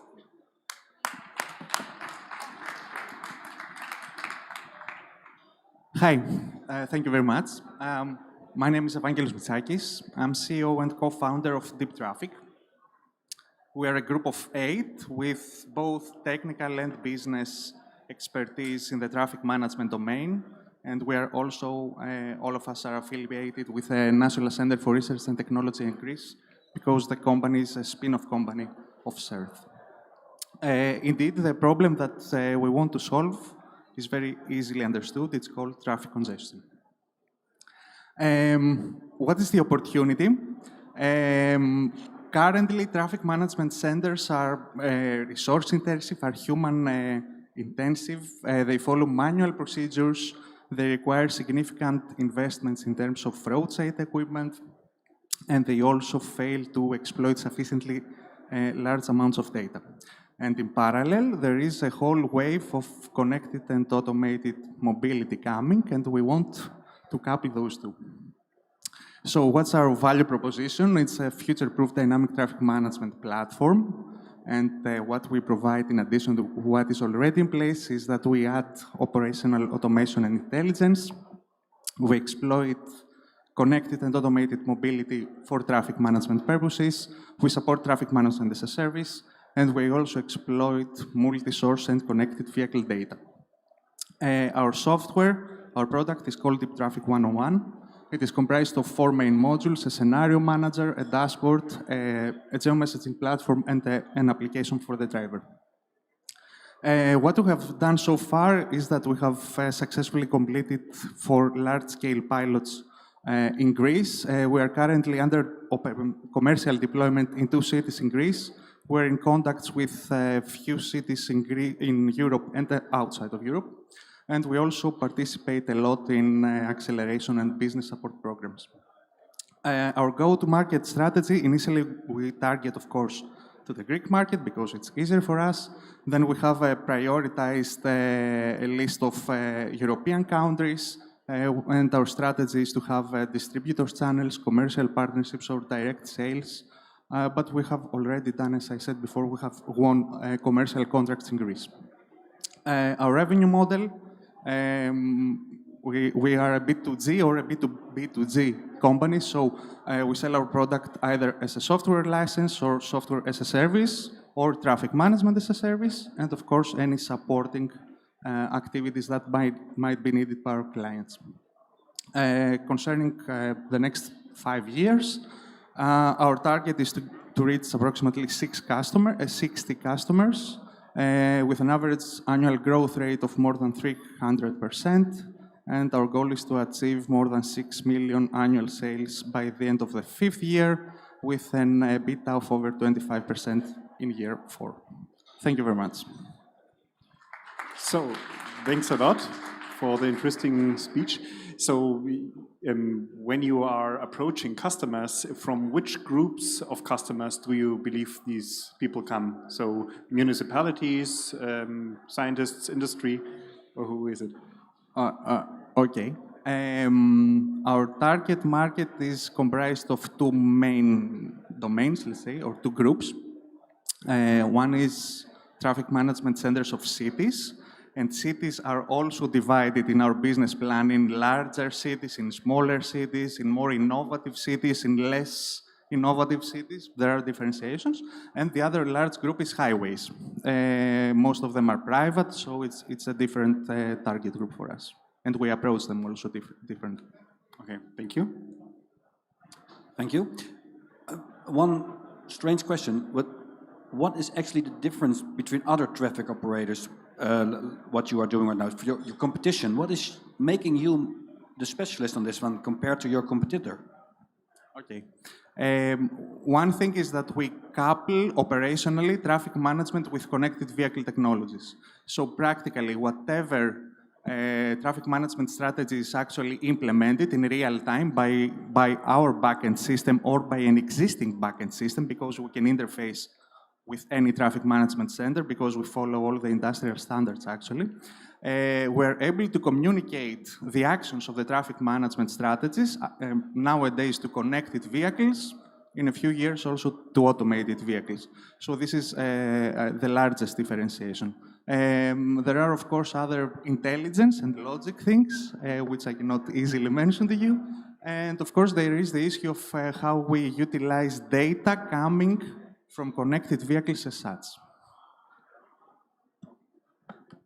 So thanks a lot. Also with the Q&A session perfectly in time. Thanks for the final speech, and please applause for Evangelos. Thank you. Annabelle. Thank you very much for this last pitch. I'm not going to pitch, I'm sorry. I just want to invite you again, while Simon is calculating which startup has won and which will be joining us again on Thursday. I just want to invite you again for our speed dating this afternoon. If you want to come get to know the startups one-on-one and ask more questions also to the other startups that are here in this area, be here at 2:30, and we will then have set up a few lounge areas, and we will provide some cards where you can skip the small talk and just come directly to the actual points that you want to talk about. We will just facilitate that for you. You have then always 10 minutes time to get to know the startup or whomever you are mixed with, and then you will switch to the next table. If you're interested in that, then be here on point at 2:30, and my colleague Eileen will then moderate this. Yeah, as I said, on Thursday, there will be the IT's Future Champion Contest. So throughout each of the pitch sessions that we are going to have during the week, we will select one winner, or the jury will, and this winner will then have to compete again on Thursday against the other three. And the final winner will then get a 3-month membership, either in the Digital Hub Logistics here in Hamburg or in the Digital Hub Mobility in Munich. They will be provided with a desk where they can work and actually be there physically, or if that's not possible for them, we will offer them a digital membership, connect them to people, to investors, to partners, to potential customers, and make sure that they can expand their network here in Germany as well. Maybe while Simon is still calculating, the other two jury members, do you want to tell me your impression of the startups today, how you like them, and yeah, what you thought of them? Yes, thank you. It's always great to see and learn what new things, what innovative things are being developed and being introduced. I'm always surprised about things we haven't thought about, and why, I don't know, but it's great that people do, and people are making the time and making the efforts to make this change. So I'm really happy that there are so many startups, especially with the kind of quality of making the change. So I'm surprised and happily surprised by it. Thanks for this one. Thank you. Shambo, thank you to you again.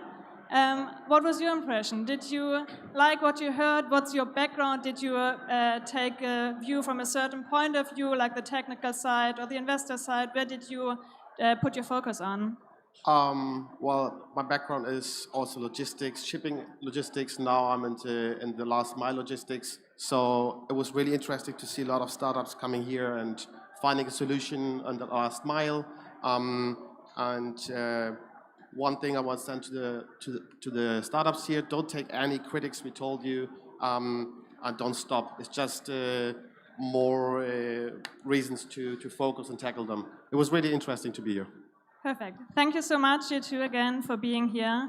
And now, Simon, it's time to announce who will be joining us again on Thursday and who's the winner of today's pitch. So I'm happy to announce that the winner, so the first rank goes to the first speaker, to Florian Albert from Aves Reality. Florian, are you with us? Come on stage. Congratulations, Florian. Are you excited to pitch again, or were you happy that it's over? I will pitch again. Thanks for this opportunity. Yeah, of course, I'm excited to pitch again. Yeah, congratulations again. You obviously convinced every one of us. But thanks a lot also, it was quite close. And thanks a lot also to all the other speakers for being with us, for the interesting presentation, and hope to see you soon again in the upcoming days. All right. Enjoy your lunch break, everyone.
So that will be the most difficult part. Thank you. Hi there, thank you. Very interesting pitch, actually. I like the idea of being independent from batteries or just, just pure electricity coming from the floor. So that's really cool. One question for me is, who would be the operator of that business? Because, I mean, at the end, at some point, you need to think about monetizing that probably pretty high investment in the infrastructure. Yeah, it's a good question.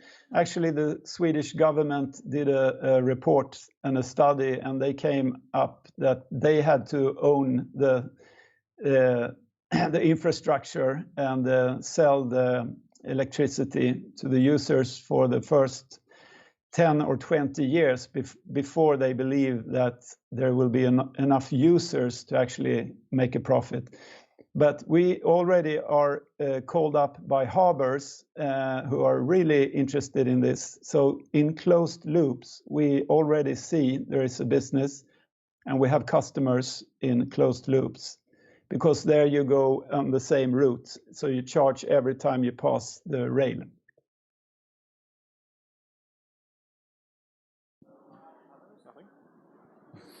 Okay, Dan, thank you very much for your presentation and best wishes to Sweden from Hamburg. Thanks for being here, and stay tuned because I forgot to mention something. Annabelle and me had a little, not fight beforehand, but I said, I want to announce Elon Road because it sounds so much like Elon Musk, and how funny would it be to welcome Elon Musk and then say it's Elon Road? Anyways, I forgot to tell why or what for all of the EIT scale-ups and startups have to pitch, because I guess it's, not being exaggerated that the prizes that these startups can take home tonight are probably amongst the better ones tonight at the ITS World Congress. The winner, jury members, please listen up because it's your official task. The winner gets 3,000 euros, the second place gets 1,000 euros, and the third place still gets 500 euros. So I guess that's worth to put in all the effort like Elon Road has done. The second contestant joining us tonight is not from France, and probably the weather is better in France than in Hamburg. That's why Paulina stayed in France. There you are. You can see I'm wearing my scarf. Okay, it's autumn also. The next 3 minutes are yours, Paulina. Okay, let me just share my screen. So we are going from the charging infrastructure for cars and buses for the charging infrastructure for scooters. So hi, everyone. My name is Paulina, and I'm the co-founder of Not. Again, we are from France, and we are working on the docking and charging infrastructure for the shared mobility, micro-mobility services. And I just want to show you the first picture. This one is Marseille, but I guess you've seen it already in other cities. You heard about scooters throwing into the water. And this is something we deal partly. That's one of the answers we can bring because we're working on the docking infrastructure. So why we do it, just let me explain you that. We want to bring order on city streets. So today, all this madness you can see, even with the virtual stations, you can deal better with the charging and lock-in micromobility services. We want to reduce the vandalism impact because when the vehicle, scooter, or bike is secured on a station, it means you cannot take it out and you cannot throw it into the water. And of course, we want to control the energy supply because charging the infrastructure, the micromobility today, it costs to the operators up to 60% of overall expenses. And that's something we can do not for free, but much cheaper, even considering the installation of the infrastructure. So it means you can reduce also operational costs to make scooter and bike sharing finally profitable. So here is this quick presentation, like operational costs for dockless and dock-based services. You can see for the dock-based, we can really decrease the price and also decrease the price for the users and make the scooter sharing and bike sharing not only the service for rich citizens, but for everyone. And finally, it will be environmentally friendly because you will not have these huge trucks driving every night on the streets to collect the batteries and swap them, because scooters and bikes will be charged on the station. So what we do, we produce this docking station which can go with any scooter presented today in the market. So when I say it's a universal station, it means it's truly universal. We can retrofit all existing scooters, or we work directly with the scooter producers like Segway and Okai to put the sleeve on the scooter and to charge it directly on the station. On the software part, you can use the Not application, or we can integrate it to the other services. We started 5 years ago. We have already quite a big portfolio installed in many cities around mostly France and Spain, but also coming to other cities as well. And our true ambition today is not only charge the public scooter sharing services, but also provide the infrastructure for charging micromobility services for all users. So if you have your private e-bike, you can also charge this vehicle on our station. This is our goal tomorrow. We have already more than 81 networks which will be deployed in next year in 19 countries, and that's amazing. And this is the question time, I guess. So now we can swap to and go more into details of our technology. Thank you.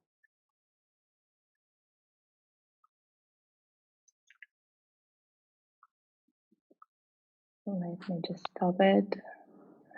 And the camera is back. Hi, Paulina. I liked it very much, what you showed us. How far is your production, and how far is your logistics matter under this? Okay, you know what I mean. Yeah, good question. Well, we started 5 years ago. It was a very small French company. We were building everything in this apartment. So today we have the production site in France. We produce everything in Europe. The aluminium comes from Spain. The assemblies coming in France and Strasbourg, and we have capacity to produce over 300 dogs per week.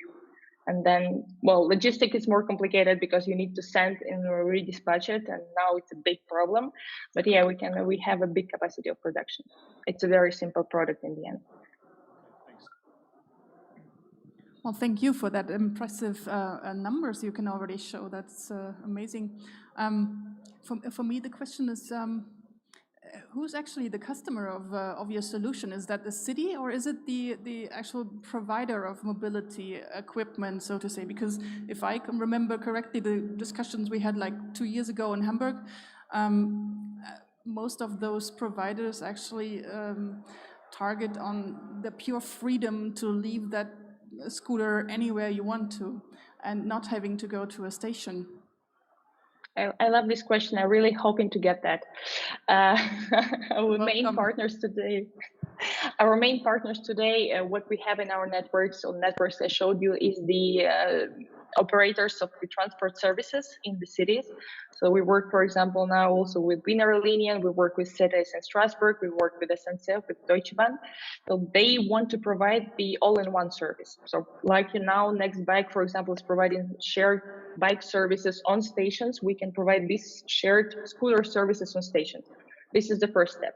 But then what is very important is that today a lot of people are moving today to go on the work, for example, or from work. So we want also to include private companies into the match. So again, if I'm taking the example of Strasbourg, the basics of the network is built with the transport operator, but we have more than 10 companies who bought additional stations and additional scooters which integrated into the network. In the end, these networks are free for the public, but still financed by the private and served to the public goods. And well, yeah, and no. So yeah, thank you for the great pitch and the all the answers I had. So I'm sorry, I have no more questions. Oh. All right. Thank you very much, Paulina. Let's give her a hand. Thank you.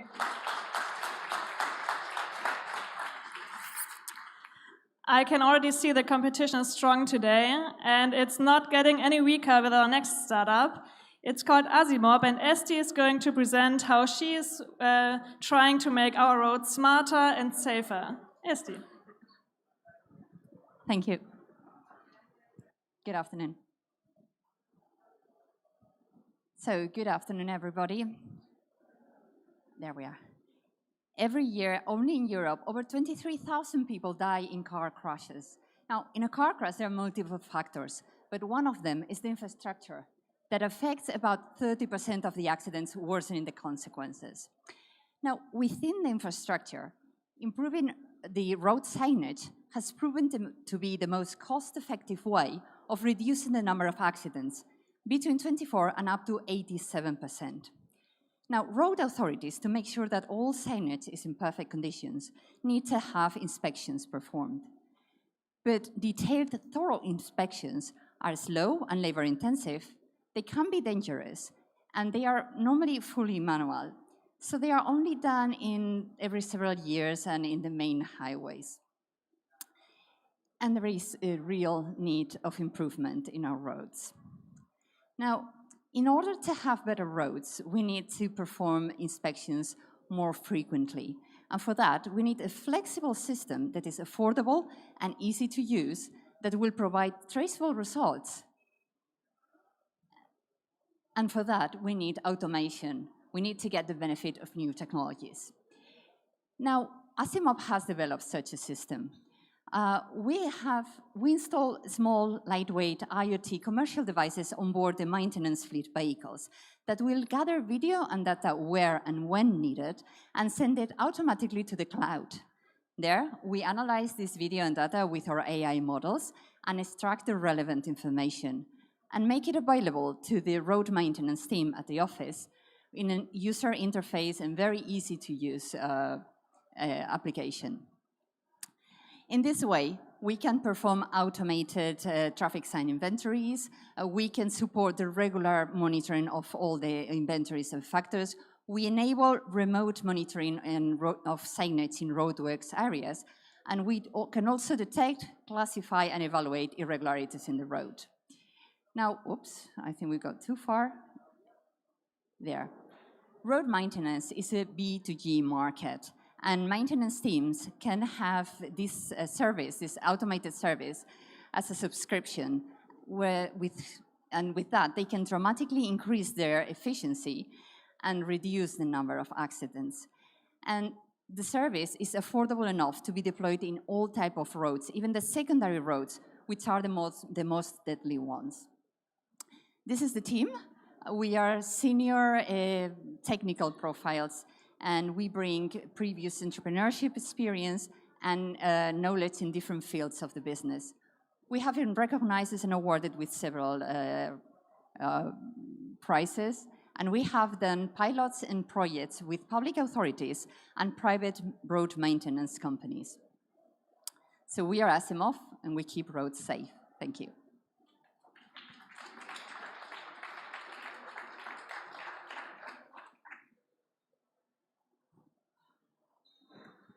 First of all, thank you for that very interesting pitch and a very interesting topic to talk about. The thing that popped into my mind is being in charge of several different city networks myself. How can I run money with that? I mean, basically, I travel through every road in this city every night. So let's do business together. Sorry. Let's do business together. I mean, I can install those things in the cars. Of course. So is that a kind of a revenue model that you plan? We work for road maintenance teams, whether they are public or private, and we help them in the regular inspections. We normally use their vehicles to gather data, but we can use other vehicles such as police vehicles or urban buses if they are going around, as long as the vehicle is going to be driving around the streets, the street network, and there's a person taking care of taking the data, which involves pressing one button when they start the engine. They press one button, and all the rest is automated. The data gathering, sending, everything is automated. Drivers don't have to do anything. So we made it as easy as possible to not overload the workers that already doing their inspections and their work. It's really interesting. We need to talk. Thank you. Yeah, thank you for your pitch. Really interesting. You said that around 30% of the accidents are regarding to infrastructure problems. For which country is this number? The background of this question, of course, are the huge differences between the infrastructures of different countries, Europe, and so on. Okay, it's in the small print down there.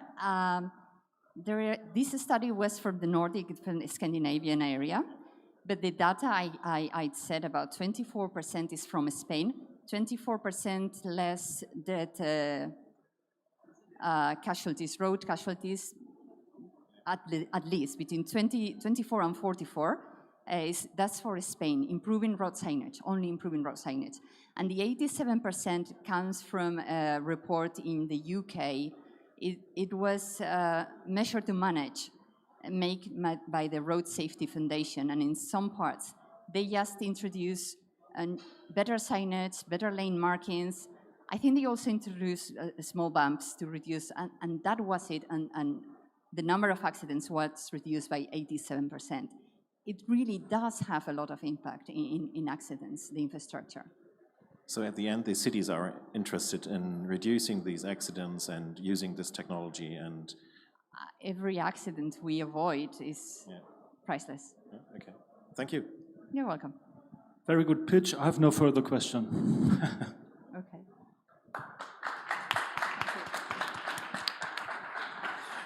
Estivalis, thank you very much. I have the best job today because I only have to introduce the startups. I don't have to pitch myself. And the next intro, I can't help it. Who knows the cartoon Roadrunner? Hands up. Meep, meep. Here you go, Angel. Thank you very much. That was, amazing. Well, I would like to take the time to thank you, the jury, ITS, and everyone involved in the organization of this event. In MIP, we believe that you are how you move. And while moving through the city, anyone can realize many changes, many challenges that we are facing. I think I am right that how many of us have we struggled with any disconnection or with the unreliability of our transportation system? Or even worse, how many of us have we been frustrated with the restrictions due to the pollution? Okay, I guess all of us, we have been experienced and we have been in that kind of situations. And that's why in MIP, we have developed a mass mobility as a service platform with every single user can plan, can book, and can pay their routes according with their preferences and according what is happening in the city in real time. Okay? So we believe that the approach and the future of mobility will be thanks to, or we believe, by the user-centric approach. That's why we believe that the preferences, that the efficiency and the sustainability will be the criteria to take into account while developing these platforms. And that's why we are working on integrating any relevant stakeholder in the platform. It's not matter if you are a citizen, no matter if you are a transport operator or you are a government, you have a place in MIP. And sorry about that. And that's why we place MIP in the upper right quadrant of this competitor landscape. Why we think we are in the right place and we are doing the right things? Well, thanks to our deployment in 9 different cities in 4 different countries, we have already 250,000 users in a monthly basis. We have integrated in the platform more than 60 operators already, and something that is something that makes us to be really proud. We generate every month 1.2 million searches, what give us the value or the sense of the value of our trip planner. Okay, altogether in 2.5 years, we have generated more than 50,000 bookings, which is kind of an achievement for such a challenging time, let's say. And how we do this? We do this in 2 different ways. We have our B2C business model and our B2B. So we have our platform where you can go and download in the App Store, and then enjoy all the cities that we are present. But at the same time, we also collaborate with transport operators, governments, consultancy companies, where we develop our mass solutions. And thanks to everyone, thanks to the audience as well. And before I drop the mic, I would love also to thank my team, which without them, now none of this magic will happen. Thank you very much.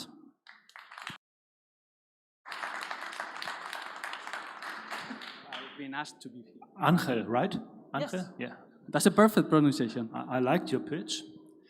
I have a question. Why is your business so concentrated in South Europe? Well, I mean, it's due to, basically, it's due to where we are from. We are from Spain, okay? But also we have business in Malta and Cyprus, which we have two white label solutions already there. But it's mainly due to the conditions of where we are. Yes, thank you for the pitch. I think it is another pitch to explain why this name, where does this name come from? A very interesting name. You said that you implemented this in up to 9 cities, is that right? 9 cities, 4 countries. Okay. How long does it take to implement it in a new city? Are there differences between the countries and so on? How long does it take? Absolutely, yeah. I mean, take into account that, first of all, the private operators, they are really fragmented. And the way that we move is completely different. I've been living in Amsterdam, I was moving by bike. And in Madrid, that would be, I mean, it's kind of crazy to move around the cars, the buses, and so on. So every deployment and every trip plan that we do has to be according what the preferences of the users are. Otherwise, it doesn't make sense. You cannot condition it the way that you move because the whole conditions of the cities are completely different.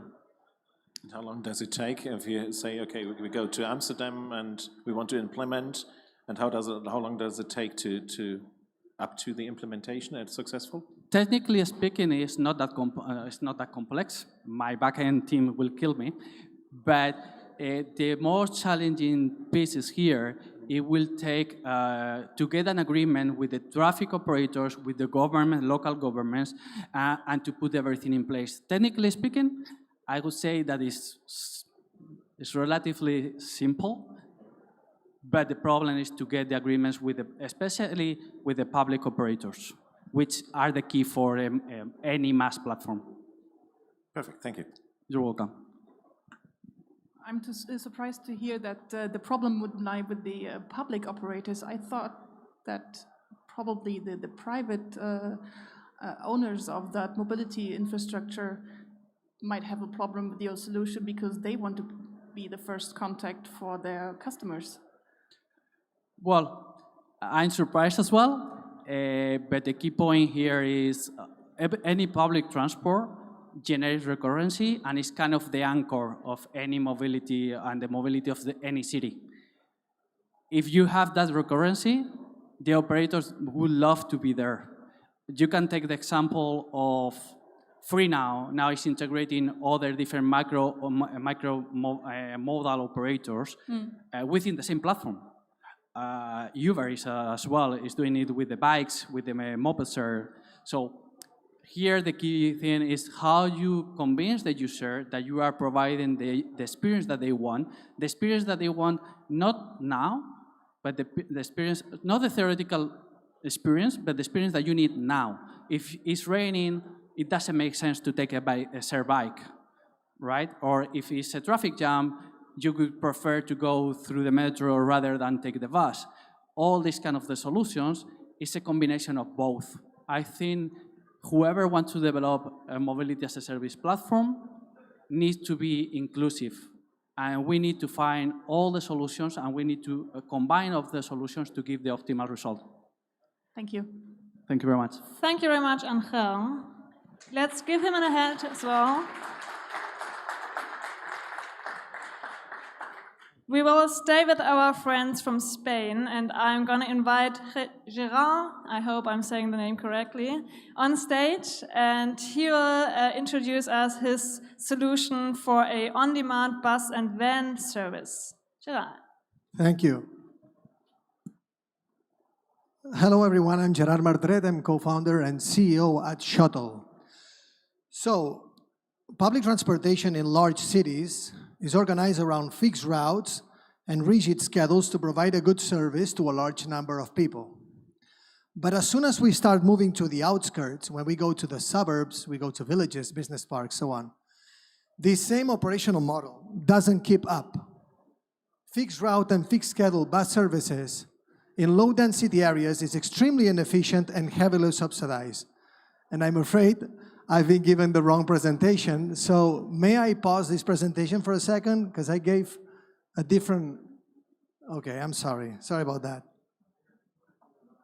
I gave you a different presentation this morning and you are not playing it.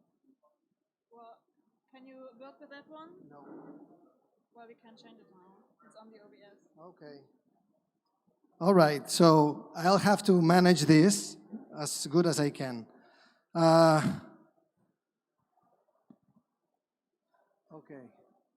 Okay, good. Now, good. I'm starting over. Sorry about this. Now, as I mentioned, public bus service, low density areas, extremely inefficient, heavily subsidized. Now, to solve this problem,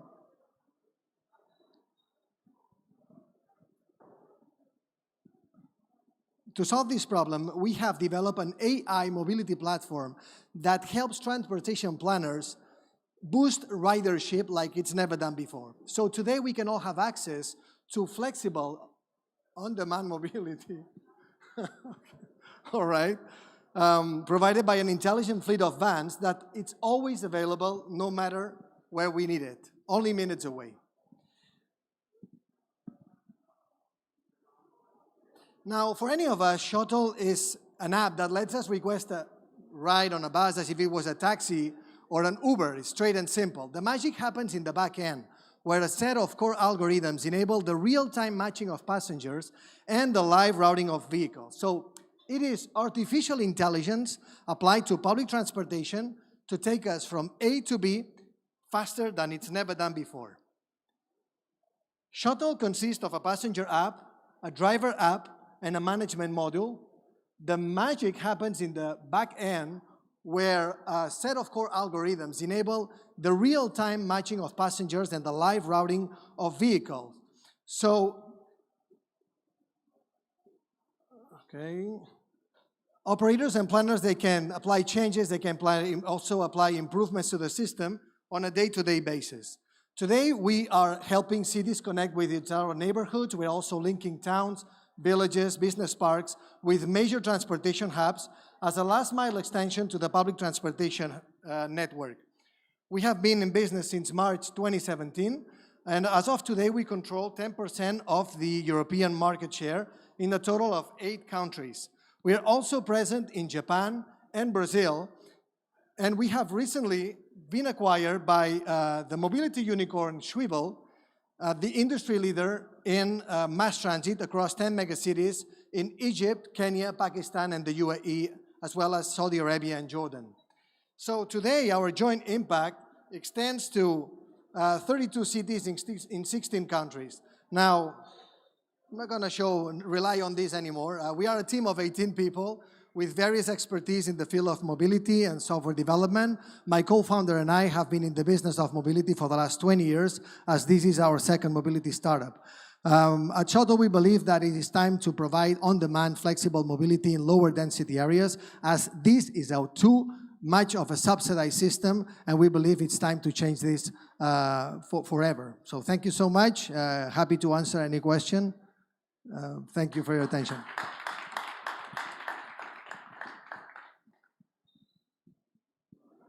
Yeah, thank you for the pitch.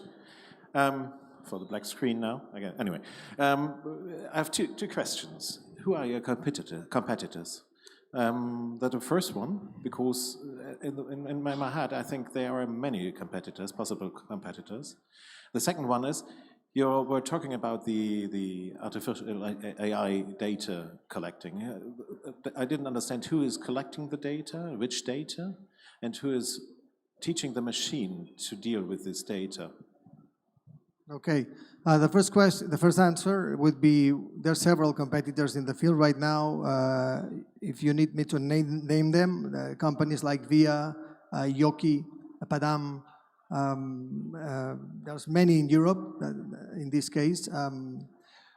The way we gather the information is that we know where customers are, we know where demand is at all times.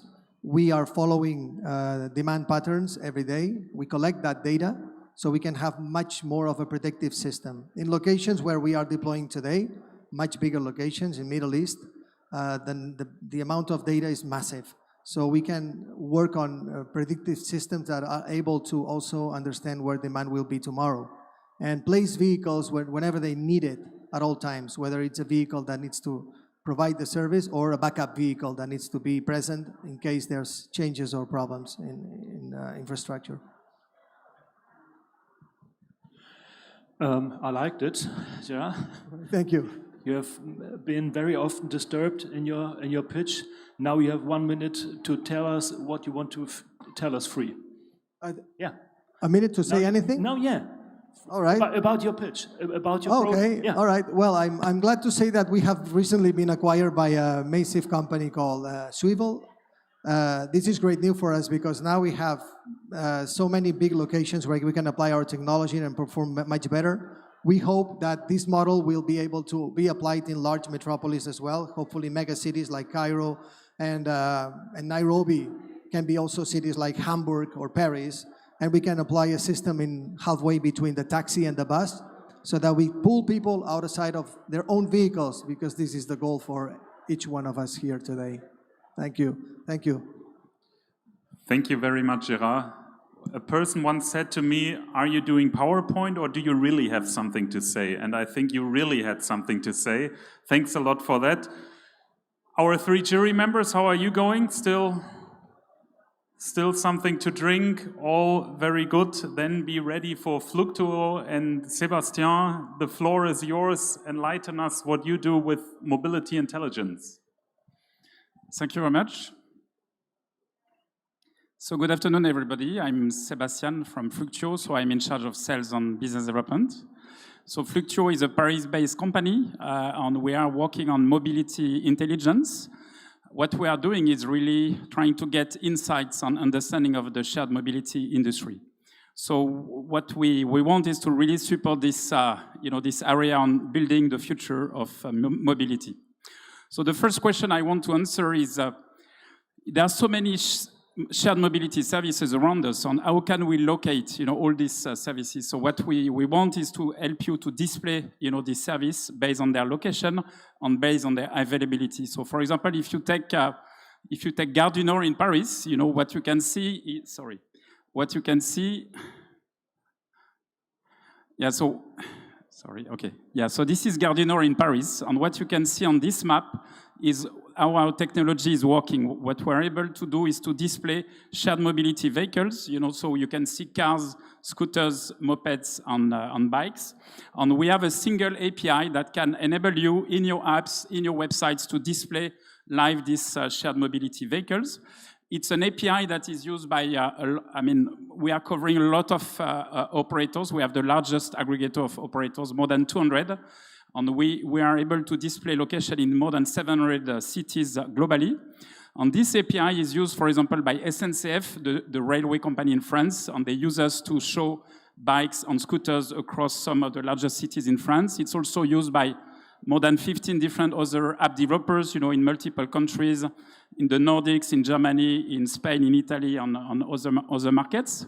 So that's the first dimension. But then, what we are doing is how to understand, the usage and the insights about this industry. And we have a second product, which is called City Dive. So it's a business intelligence dashboard that we are selling to the industry that really provide daily metrics on what is happening on the market. What you can see, it's something that covers 90 cities, primarily in Europe. I choose, of course, Hamburg. So what you can see on our platform is we have nearly 15,000 vehicles that are monitored on a daily basis. Yesterday, there were more than 10,000 scooters, in action in Hamburg, and with almost 25,000 trips that have been made. So it's definitely a very dynamic market. And what we are able to show is really, the overall usage of the scooters in terms of weekdays, in terms of hours per day, in terms of really, trying to give a kind of benchmark for providers. We are also able to show where the vehicles on the city, by providers, what are also the main origin destinations, so where these scooters are going and what are the main areas, that you need to look at. So it's something that can give insight also for cities. We work with most of the industries, so these are all our paying customers. So we work with all the shared mobility operators. We work also with players like SNCF, like Deutsche Bahn. We work with FreeNow. We work with BCG, with Capgemini, with various partners, and very happy also to support, the growth of this industry. So just to conclude, what we do is really across, the 4 different dimensions. We build these 2 products, which are Data Flow API and City Dive Dashboard. Thank you very much for your attention.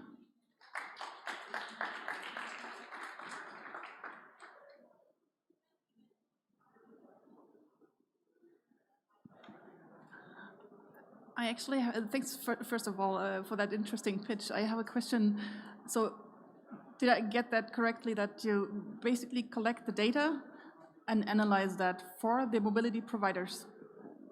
Why don't they do that on their own? Or do you provide the data also of the competitors to them?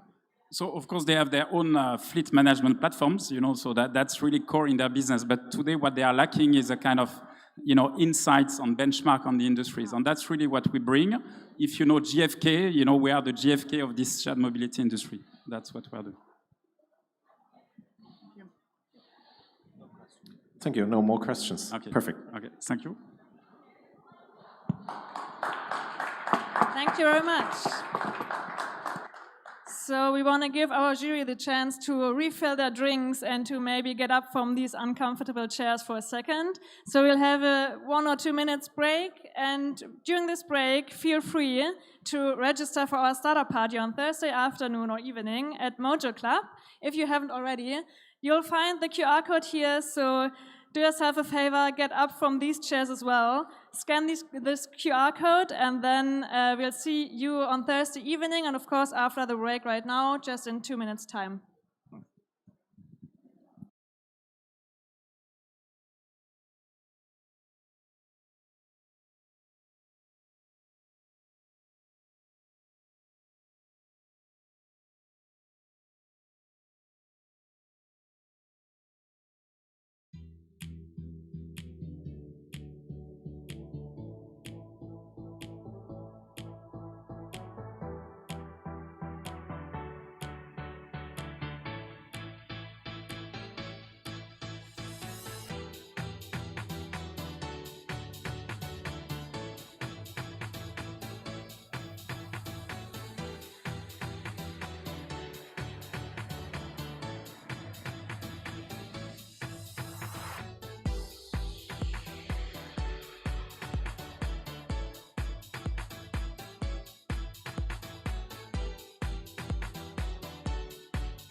All right.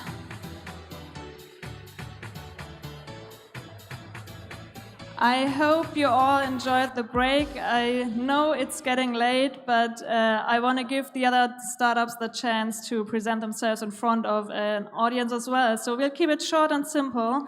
And our next startup will be a digital attendee again. I want to welcome Autobahn on the screen in this case. Hi. Hello, everybody. Are we on? Yeah. We decided not to show you any slides. We decided to show you a walkthrough, our office, to show the technology at the end of the day. Not sure whether you can see it flipped now. Yep, I think it looks okay. Time is running? That's cool, yeah, time is running. So hello everybody, my name is Mark from Autobahn. Autobahn does believe in greener and more livable cities, and that is why we're engineering an entirely new conception of urban transportation. The company was founded roughly 2 years ago, and during the first couple of days during our being, we built up this model. So that is rather old, but it shows perfectly what we do. We are engineering a new transportation system above today's traffic, because on ground level, there's more important people to go there to use that space. And that transportation system will be for people as well as for goods. The first reaction typically is, well, I know that's from skiing, that's a ropeway system. Explicitly, it's not a ropeway system, because it has each of the cabin has its own power unit, and it can decide how fast it goes, 60 kilometers per hour in city application, intercities up to 250 kilometers per hour, and it can also decide whether it goes on a switch left or right. So that's a huge difference technology-wise and capacity-wise to a ropeway system. You might say a small model is cool. We're engineering hard on bigger models. Half a year after we had built this one, we had set up a first test track in our office, and I'm getting my personal Autobahn ride now with an app. So you got to imagine a later state, you're at your house, you order your personal on-demand ride just as an Uber cab, and once you leave the house, the Autobahn will arrive. So, just came in, still doing the last movements, super comfortable. So this is going to be individual transport, a 1 or a 4-seater, or a pallet transport. And let's just enjoy a short tour through our office. See you in a bit. The cool thing is I have the mic with me, so I can even watch Thomas taking the movie, waving my hands. There's a lot of entertainment going on in here. You can have Netflix, you can have sound, you can have whatever. It can work, you can just relax. That is our concept. And see, it's working in large scale, but we're going to scale it even more. If you follow me to that layout here on the left-hand side, this is what we will build in the south of Munich, even beginning this year. It's a 1-kilometer round track, and we will bring the technology to maturity on that outdoor reference track. And happy to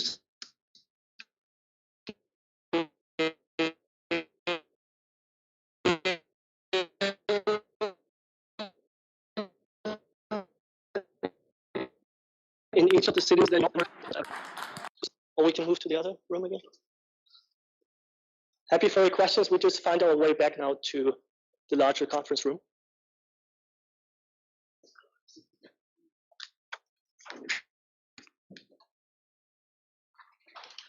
Mark, we don't see you anymore. We would love to see you, but I hope you can still hear me and us. Well, let's hope not that the Autobahn crashed, but so. Can you hear me now? Yes, now we hear you. It's Q&A time now. So super cool. Uli, Christian, and Doreen are probably going to pull out some questions.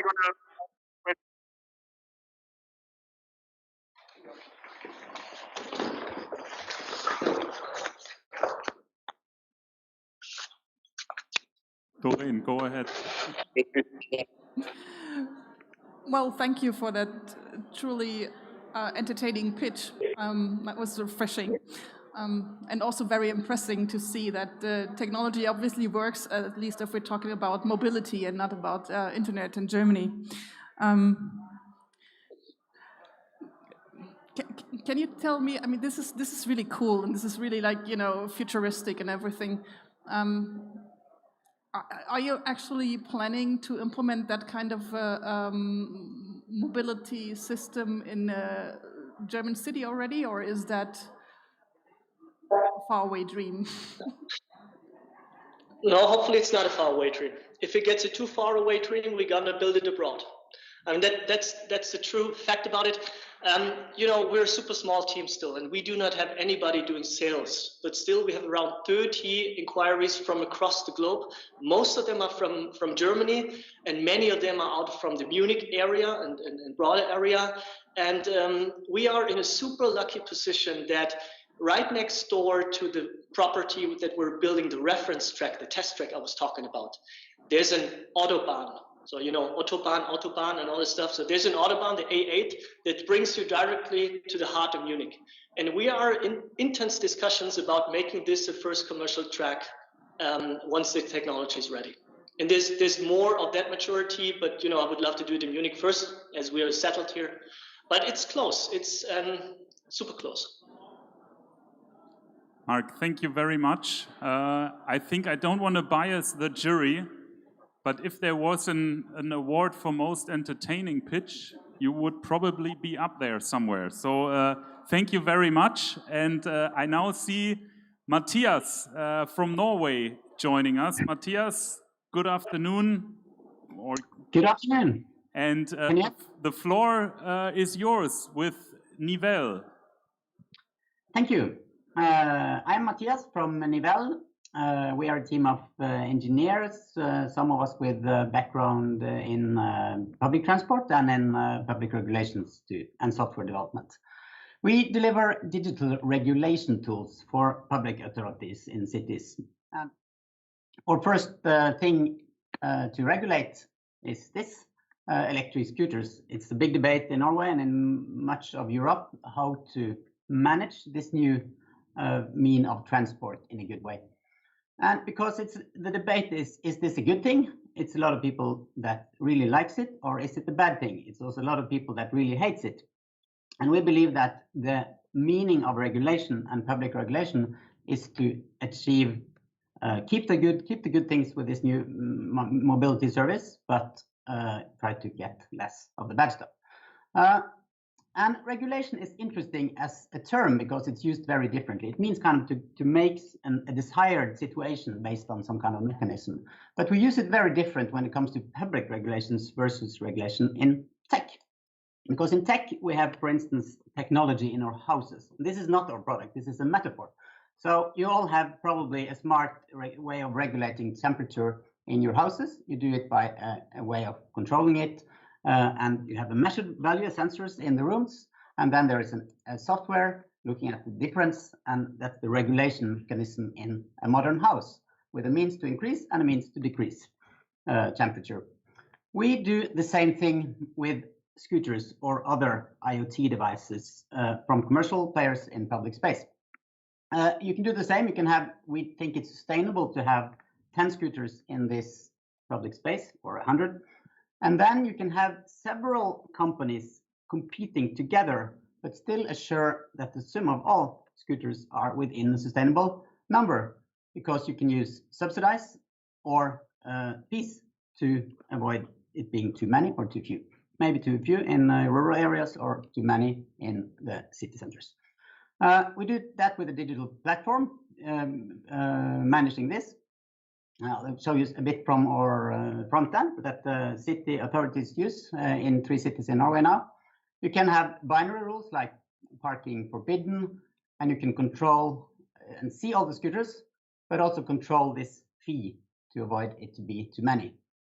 We also have other tools like capturing poor parkings that public, just the general public can do, see poor parkings and report it. It integrates with the data, and you can use also fees to avoid that happening. You can learn from the data, and the sum of all this is that we get more of the good, less of the bad. Yeah, and we do it in Bergen as our biggest city, 6,000 scooters from 5 players regulated there. Yes, thank you.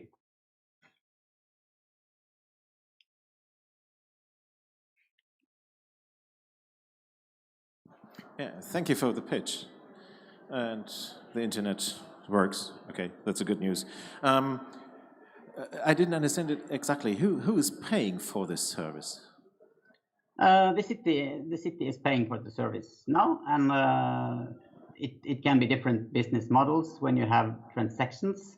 Because we are making a platform for the cities to use fees from the scooter companies in the inner city centers to avoid it being too many, like we see many cities in Norway. And then we can either take a cut of that fee or have a fixed, like a software as a service solution, which is what we do now. Okay, thank you. No further questions. I think no more questions. Thank you. Thank you. Well, thank you very much and greetings to Norway. The next startup on stage has had quite some publicity here in the last few weeks and months because they have a great vehicle. They've been driving through all of Germany, basically. So please welcome with me Paula from Auvetech. Hello. It is a pleasure to be here finally and have the opportunity to network with all the people regarding mobility. And when we are talking about intelligent transportation, we also must address the public transportation, which today still in many cases is serving an outdated commute. So this makes people depending on their personal cars, and in order for them to have an effective way of commuting. And moreover, this makes cities struggle with road congestion and pollution. So my name is Paula Johanna Adamson. I am from Auvetech, an Estonian company specialized in the development and manufacturing of autonomous vehicles. As Annabel mentioned, one of them is also here today as well in the next hall. And in addition to that, we also offer a full scope service of implementing these vehicles into different environments. So Auvetech has developed a solution for cities in order to extend their current public transportation network. This is all in order to make public transportation more personalized for people. So for people who choose not to or cannot use the services available today. The service is on demand. It's there where you need it, and it's there when you need it. And moreover, it's safe. It uses autonomous driving, and at the same time, it doesn't need any additional changes to the infrastructure.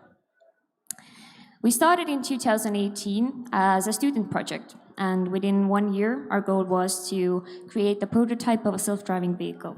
After that, we teamed up with people from software engineering, automotive engineering, and also custom vehicle building. Today, we are a team of 60 people, and we have already been operating on public roads in different European countries. So our first public operation was actually in 2020, and after that we have conducted many different operations in various environments, which have been in order to fill the gap in last mile transportation and also decrease the pressure on public infrastructure and make the public transportation more personalized. So these are the first steps in order to pave a way for the cities towards a sustainable transportation model. But they are the first steps. In the future, in addition to passenger transportation, which we are offering today, we also see that the solution could be used for a variety of other use cases.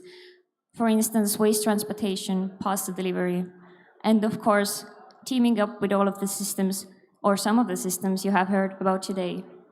All in order to create an ecosystem for cities to switch to a future which provides livable and enjoyable cities for the people in it. So join us on the journey for future-ready transportation today. Thank you.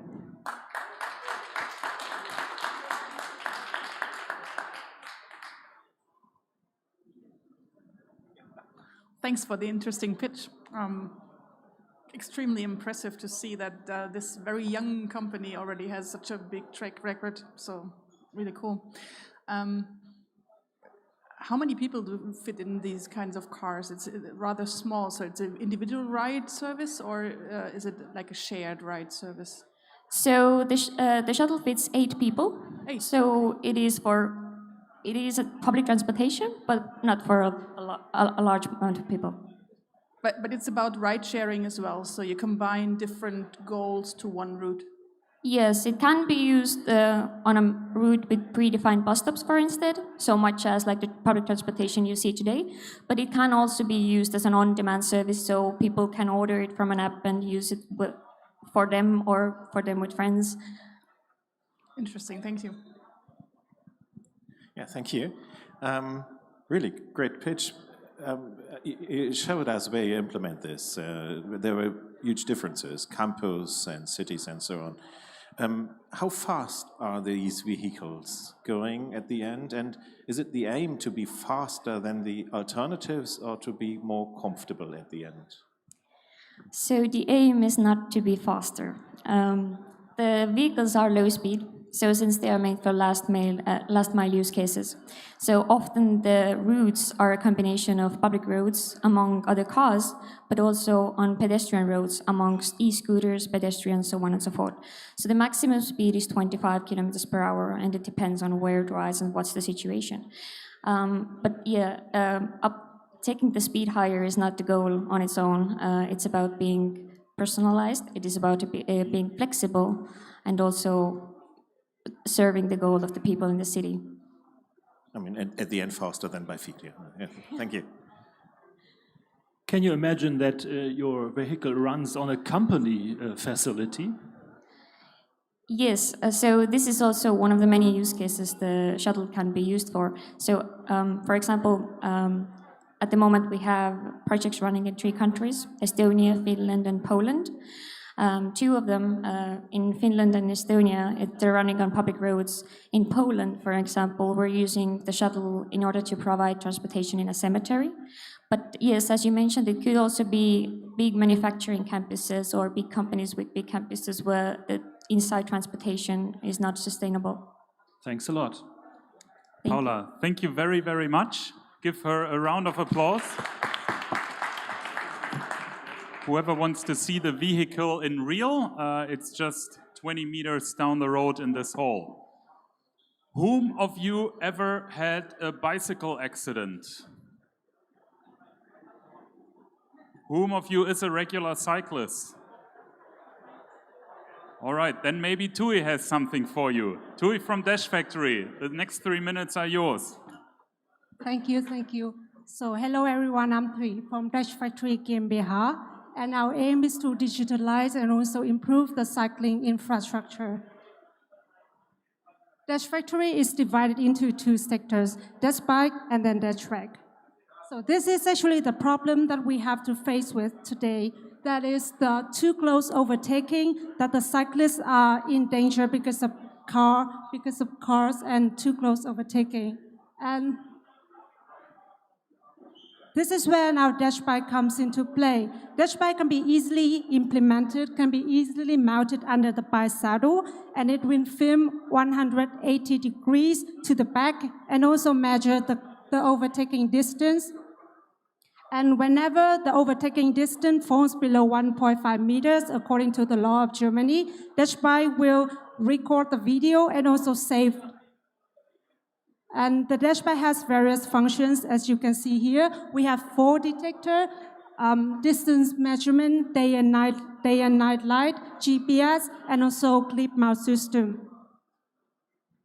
The Dash Bike can be easily connected to a smartphone app via Wi-Fi or Bluetooth. So the recorded data will be transferred to the app, and the cyclist can then generate evidential files through the recorded data. So this is what the cyclists can do to reactively protect themselves against dangerous overtaking situation.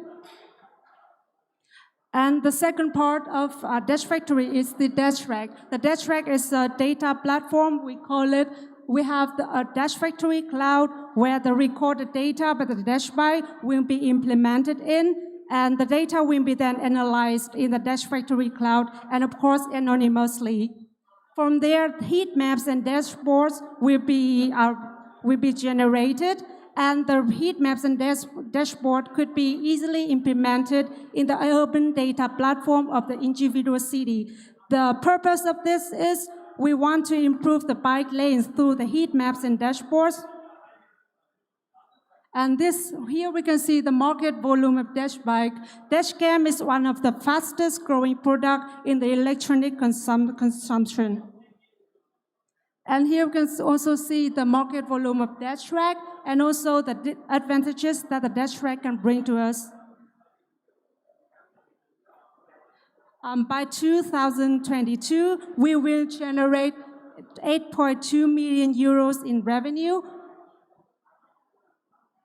So we are a team of 13 diverse people. We have already developed a market-ready product called Dash Bike, And also, we have developed in-house a corresponding app for iOS and also Android. We also developed an urban data platform called Dash Factory Cloud to analyze data anonymously. So we are looking for a co-investor for 2 million euros for personal growth, to grow internationally, and also to develop a low-cost version and also a front version of Dash Bike, and for further development of the Dash Track. So this is our diverse team, and thank you for your listening.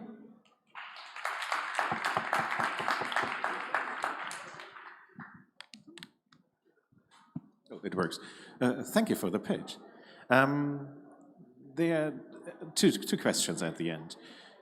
In Germany, the law situation is clear. You have to overtake it with a distance at least to 1.5 meters. 1.5 meters, exactly. What is it about in other countries? I do not know the situation there. And the second question is, do you have ideas to predict accidents with this technology? At the moment, and if I understood it correctly, you use the technology after an accident or after there went something wrong. How to use this to predict, for example, to make the car driver don't do a mistake because you are filmed or something like this? So first of all, about the first question is about the situation in other countries, right? So as I know, Germany is one of the most countries that has the most strict law in the world. So as we are able to run in Germany according to the data protection regulation, we are free to do it in other countries. And in terms of technique, we also can adapt the Dash Bike and also the system so that we can so that our product will be suitable in other countries. And the second question regarding the technique that we have, so the Dash Bike is able to measure the distance. So it works like this: when a car comes approach you, Dash Bike it films continuously, and in case the overtaking distance falls under 1.5, then the video will be recorded. The purpose of this is, first, preventively, we prevent the car to overtake too closely, because when they see we have the Dash Bike, they would have something in my eye, they have something to take action against us, and we gotta be careful about it.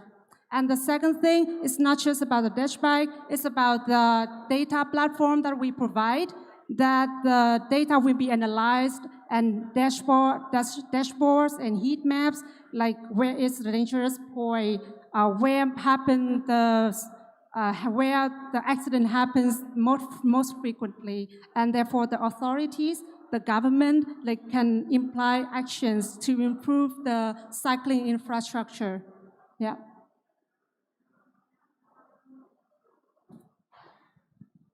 Is it legal to use that kind of video tapage? The material, the video material, is it legal to sue someone?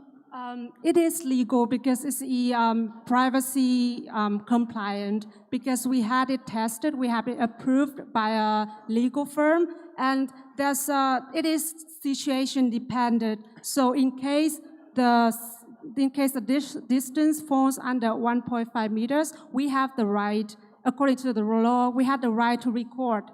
And we have the right to use the files created by Dash Bike in court or for legal purposes. Yeah. Oh, interesting. Can you imagine to implement a signal that goes to the car and the car driver has the possibility to react? Can you imagine? I'm sorry, I don't get it.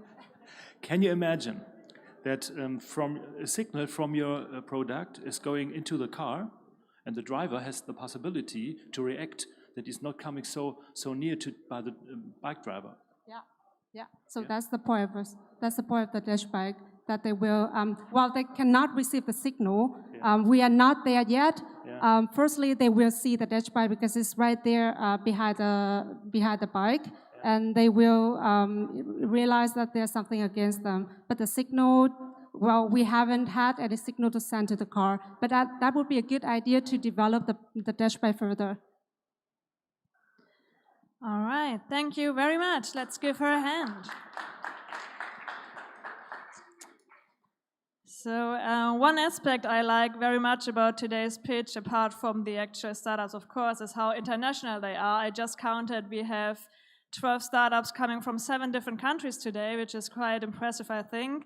And one of them tops it all, because Alexander, he is from the US, but is actually living in Paris, and I would really like to know how that is going.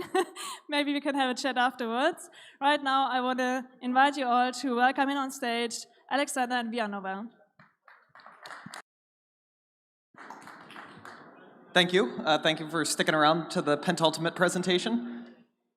We see from so many presentations today and over the course of ITS that there's so much new technology out there for shared mobility, for goods delivery, new innovations, and yet chaos still reigns. There's still challenges even when the goal is sustainable mobility, a better, safer future for all cities. Challenges still exist. And the reason, to quote Cool Hand Luke, is what we've got here is a failure to communicate, right? Public sector entities don't speak tech. Tech doesn't speak public sector. What we believe in Vianova is that the potential exists for data to serve as the Rosetta Stone between public and private sectors. What we do as Vianova is essentially serve as a data exchange. So public sector entities receive data from private sector, whether shared mobility, goods delivery, fleets of vehicles. In exchange, the public sector pushes data to the private sector, sending rules, regulations, needs, data requests. And ultimately, that bilateral exchange allows people to be speaking the same language to one another. What's the benefit? Why participate? For cities, public transport agencies, third parties, they have the ability to take this data and turn it into insights. Data for data's sake is not particularly useful, but think about the way that this data can be used to plan new cycle lanes or parking infrastructure, to create, manage, and regulate the caps, the floors, the no parking regulations. And to optimize the way that new mobility fits into this broader traditional transportation ecosystem with public transport and other traditional modes. Operators get a better understanding of the tender requirements, the sort of rules of the road for the public sector, but also to respond to market dynamics to understand sort of where the future is headed. We've had a number of successes over the last couple of years as a 2-year-old company in many of the marquee cities for the future of mobility, including Stockholm, Milan, Zurich, Riga, and others. And why Vianova as opposed to trying to do this yourself or working with one of our competitors? We think first and foremost it's an unparalleled experience in both public sector and private sector to serve that translation role. To make sure that there's a user experience that works for whether you're a city planner with no technical sophistication or a data scientist who really wants to get into the API. And finally, we have a rule that the number of widgets on a dashboard isn't a key performance indicator, right? We don't believe in collecting and presenting data for data's sake, given how expensive and laborious it is to maintain it. It has to be based on the use cases and the rationale for how that data serves the broader purposes. We're excited about the future of shared mobility and the future of new mobility, and interested in hearing your questions.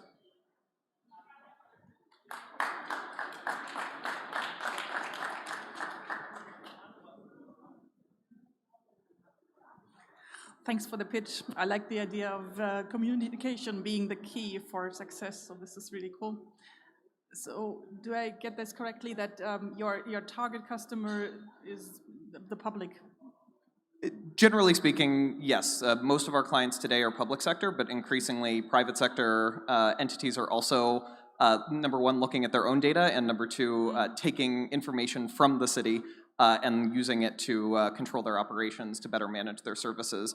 Thinking about the availability of parking locations, for example, for logistics drop-offs, is something that is new information to those private sector companies that they can use to optimize their own services. So they're already willing to pay for that kind of service? Exactly. Cool.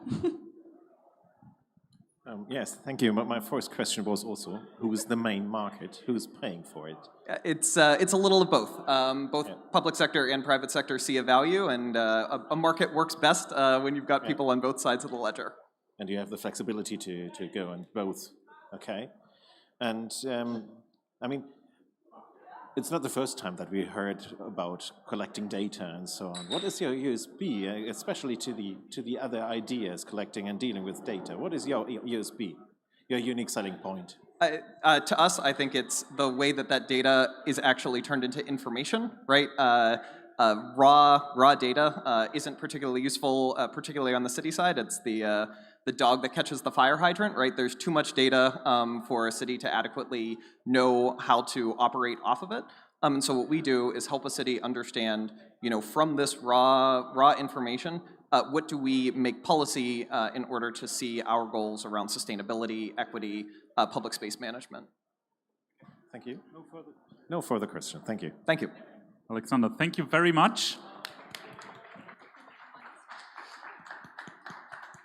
So, one more to go, last but not least. At the last ITS World Congress Startup Area in Copenhagen in 2019, a startup won the pitching contest called AI Park.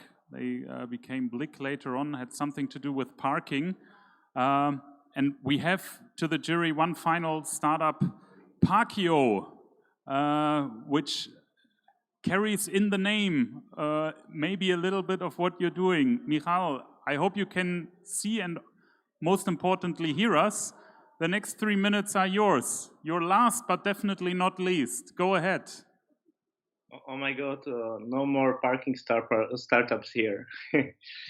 So, sure, yeah, it's another parking startup, but not so much focused on parking, even though the topic is obvious. Do you know that there is more than 100,000 municipalities in Europe, and 100,000 municipalities in Europe, and more than 100 parking payment applications worldwide? There are 20 applications which appear each year and 20 which disappear, and the parking problem is still not solved. There are too many apps, the enforcement is difficult, there are different technological startups which are very costly, and they still are not solving the problem. So what is the solution for a parking problem? And basically, the solution is not in tech, and it can be solved very, very simply by managing the parking rules. It's very easy, very fast to set up. It can show people the availability and help drivers to have the seamless experience of parking, and the municipalities have total control of the parking. But what's the parking basically? We are connecting whole parking market. The parking market contains the on-street parking, smart cities, off-street, hotels, car parks, business centers, and so on, and shared parking, where you can rent out your garage, or corporation can while the employees don't use it, they can rent it out in the nightly hours usually, and the residents don't park on the sidewalks. For the drivers, it's very comfortable. They magically find a parking space, they park, they do whatever they need to do, and then when they leave, the transaction is done on the back end. For municipalities, one of the many features is the automated fine management. They don't need to use many employees. It's very effective, and they get the enforcement done. And the business model is very simple. And of course, you don't want to create new problems for the municipalities. You want to make it as easy as possible for them. So the business model is based on having the pricing below the tender threshold, so the procurement is very easy. We of course charge other fees, and we are now in 2 countries. For municipalities, we are negotiating with partners in India. We generate revenue more than 15,000 monthly with zero marketing budget. Basically, we are already showed the ability to scale, and the innovation is bringing not the technological solution, even though it's a technology. The team, both me and Rob, we already exited different startups before successfully. Our CTO has led the development of 50 million plus the software development company. Our most valuable advisor is Maros Mazzola, who built the distribution network for Asset, K7 computing, Slido, which was bought by Cisco. And our probably future CEO is a very experienced guy who led different corporations and also was national CIO of the country of Slovakia. So yeah, that's it.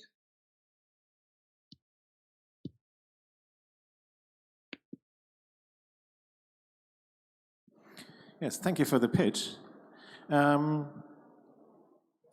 As a car driver in Hamburg, I must begin this question with these words. As a car driver in Hamburg, I like this idea very much. And do you have the idea of how many time and how many energy is lost for looking for a parking place for car drivers? I expected that you begin with this. Yeah, there's this pain you have as car drivers, because in the end, for me, that makes your idea very, very interesting and very attractive. On the other side, does your business model doesn't have the effect that more cars are in the city because it's easier to find a parking place? No, basically the solution is to get out the cars from the city.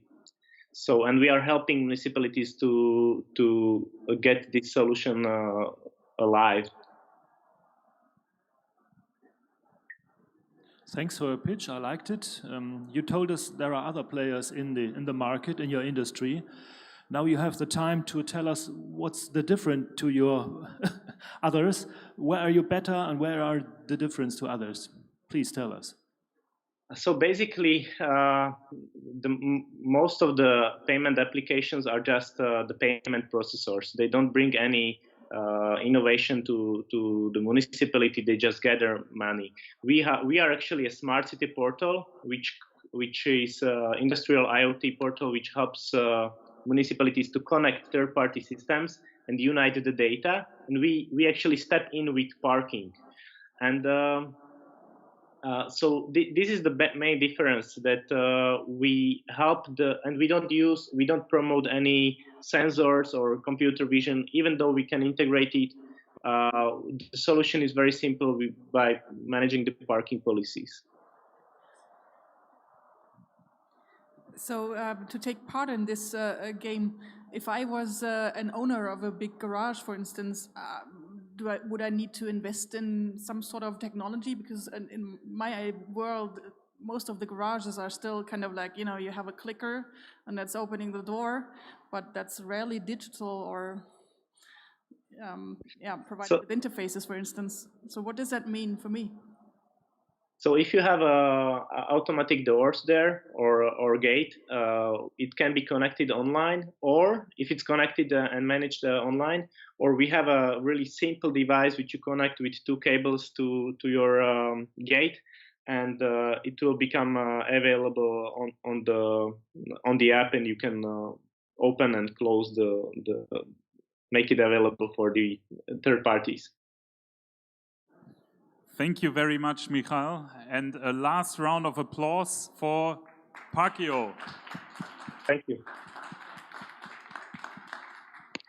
So while I have to say thank you to all the startups and scale-ups, let me also thank everybody who kept their seat until the very last minute. I know it's probably not the most fortunate time slot to have a long pitching contest at 5 in the afternoon, but I think it was worthwhile staying here, also for our jury. This is now the time where we need to talk while the winners are counted and announced. Doreen, don't flirt with Christian yet. How did you see all these 12 contestants coming along? I'm very impressed about the variety of business models we've seen today. So that's it's very hard to actually compare because it's impossible to compare. So for me, it was very hard to decide on who might be the winner of this all. But as an interested person myself, that was widening the horizon of oneself. So that's cool. Thanks for giving me the opportunity to be here today. Thanks for being here. Christian, without spoiling anything, do you have a favorite or not to be announced just yet? At least two favorites. First of all, thank you to have the chance to be here and to listen to these different, very interesting ideas, international ideas, and to see that everywhere the problems are the same and they're really interesting people who are working on it. I have at least two favorites, but let's have a look. Let's see. But you say it's not easy to compare them, so let's have a look. Let's see and wait. We're almost there. Uli, KPMG probably has a very, very large perspective on startups around the world. How did you see these EIT urban mobility selection that we presented to you this afternoon? Oh, I can say it was a very great variance in it. I liked the pitches, and I think it's from A to Z. It was everything in it, and I liked it. I have as well two candidates, but I will announce now. We have here the prices. Okay? Okay. Uli, thanks a lot. Now, not only talking to you here, but also addressing again everybody who's online and our digital contestants. I hope you can still hear me, still see me, and joining in now. Paulina is in a car, hopefully not driving, otherwise you need a maybe Dash Factory thing. Michael is there, Mark is there, so where are our friends from Norway? Let's hope they'll join in a minute. I don't want to build up the excitement any further. We have 3 winners, which will be announced by our esteemed jury. So I think the 3rd place is Doreen's job. Please come up on stage here and let us know who is the 3rd podium winner of the EIT Scale Up pitch event this afternoon. Unfortunately, I'm not able to hand over that prize in person because that was a contribution by video. So the 3rd prize goes to Elon Musk. No, Elon Road. Elon Road, congratulations.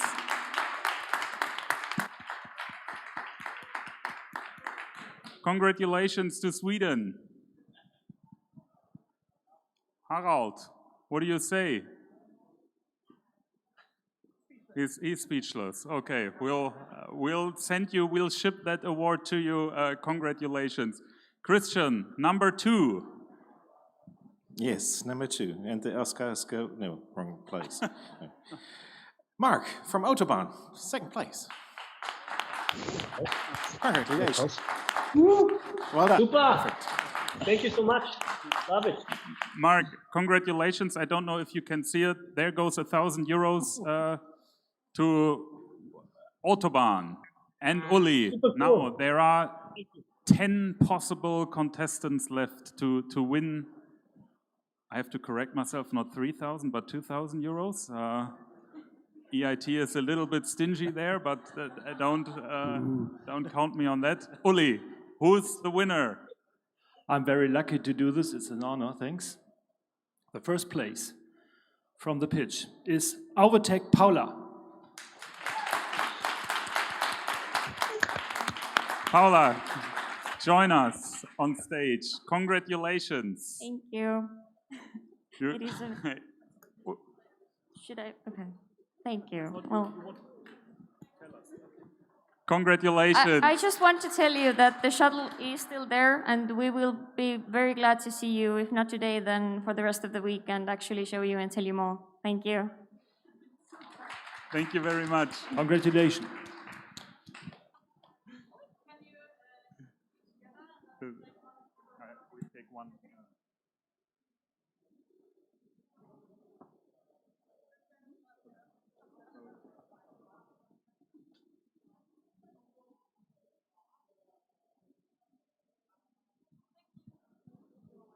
So, without further ado, thank you very much. This closes, so to say, the startup area for this Tuesday. Tomorrow, there's lots of startups coming in again, lots of pitching going on. Have a safe trip home or a safe party somewhere here at the exhibition halls, and see you tomorrow. Bye-bye.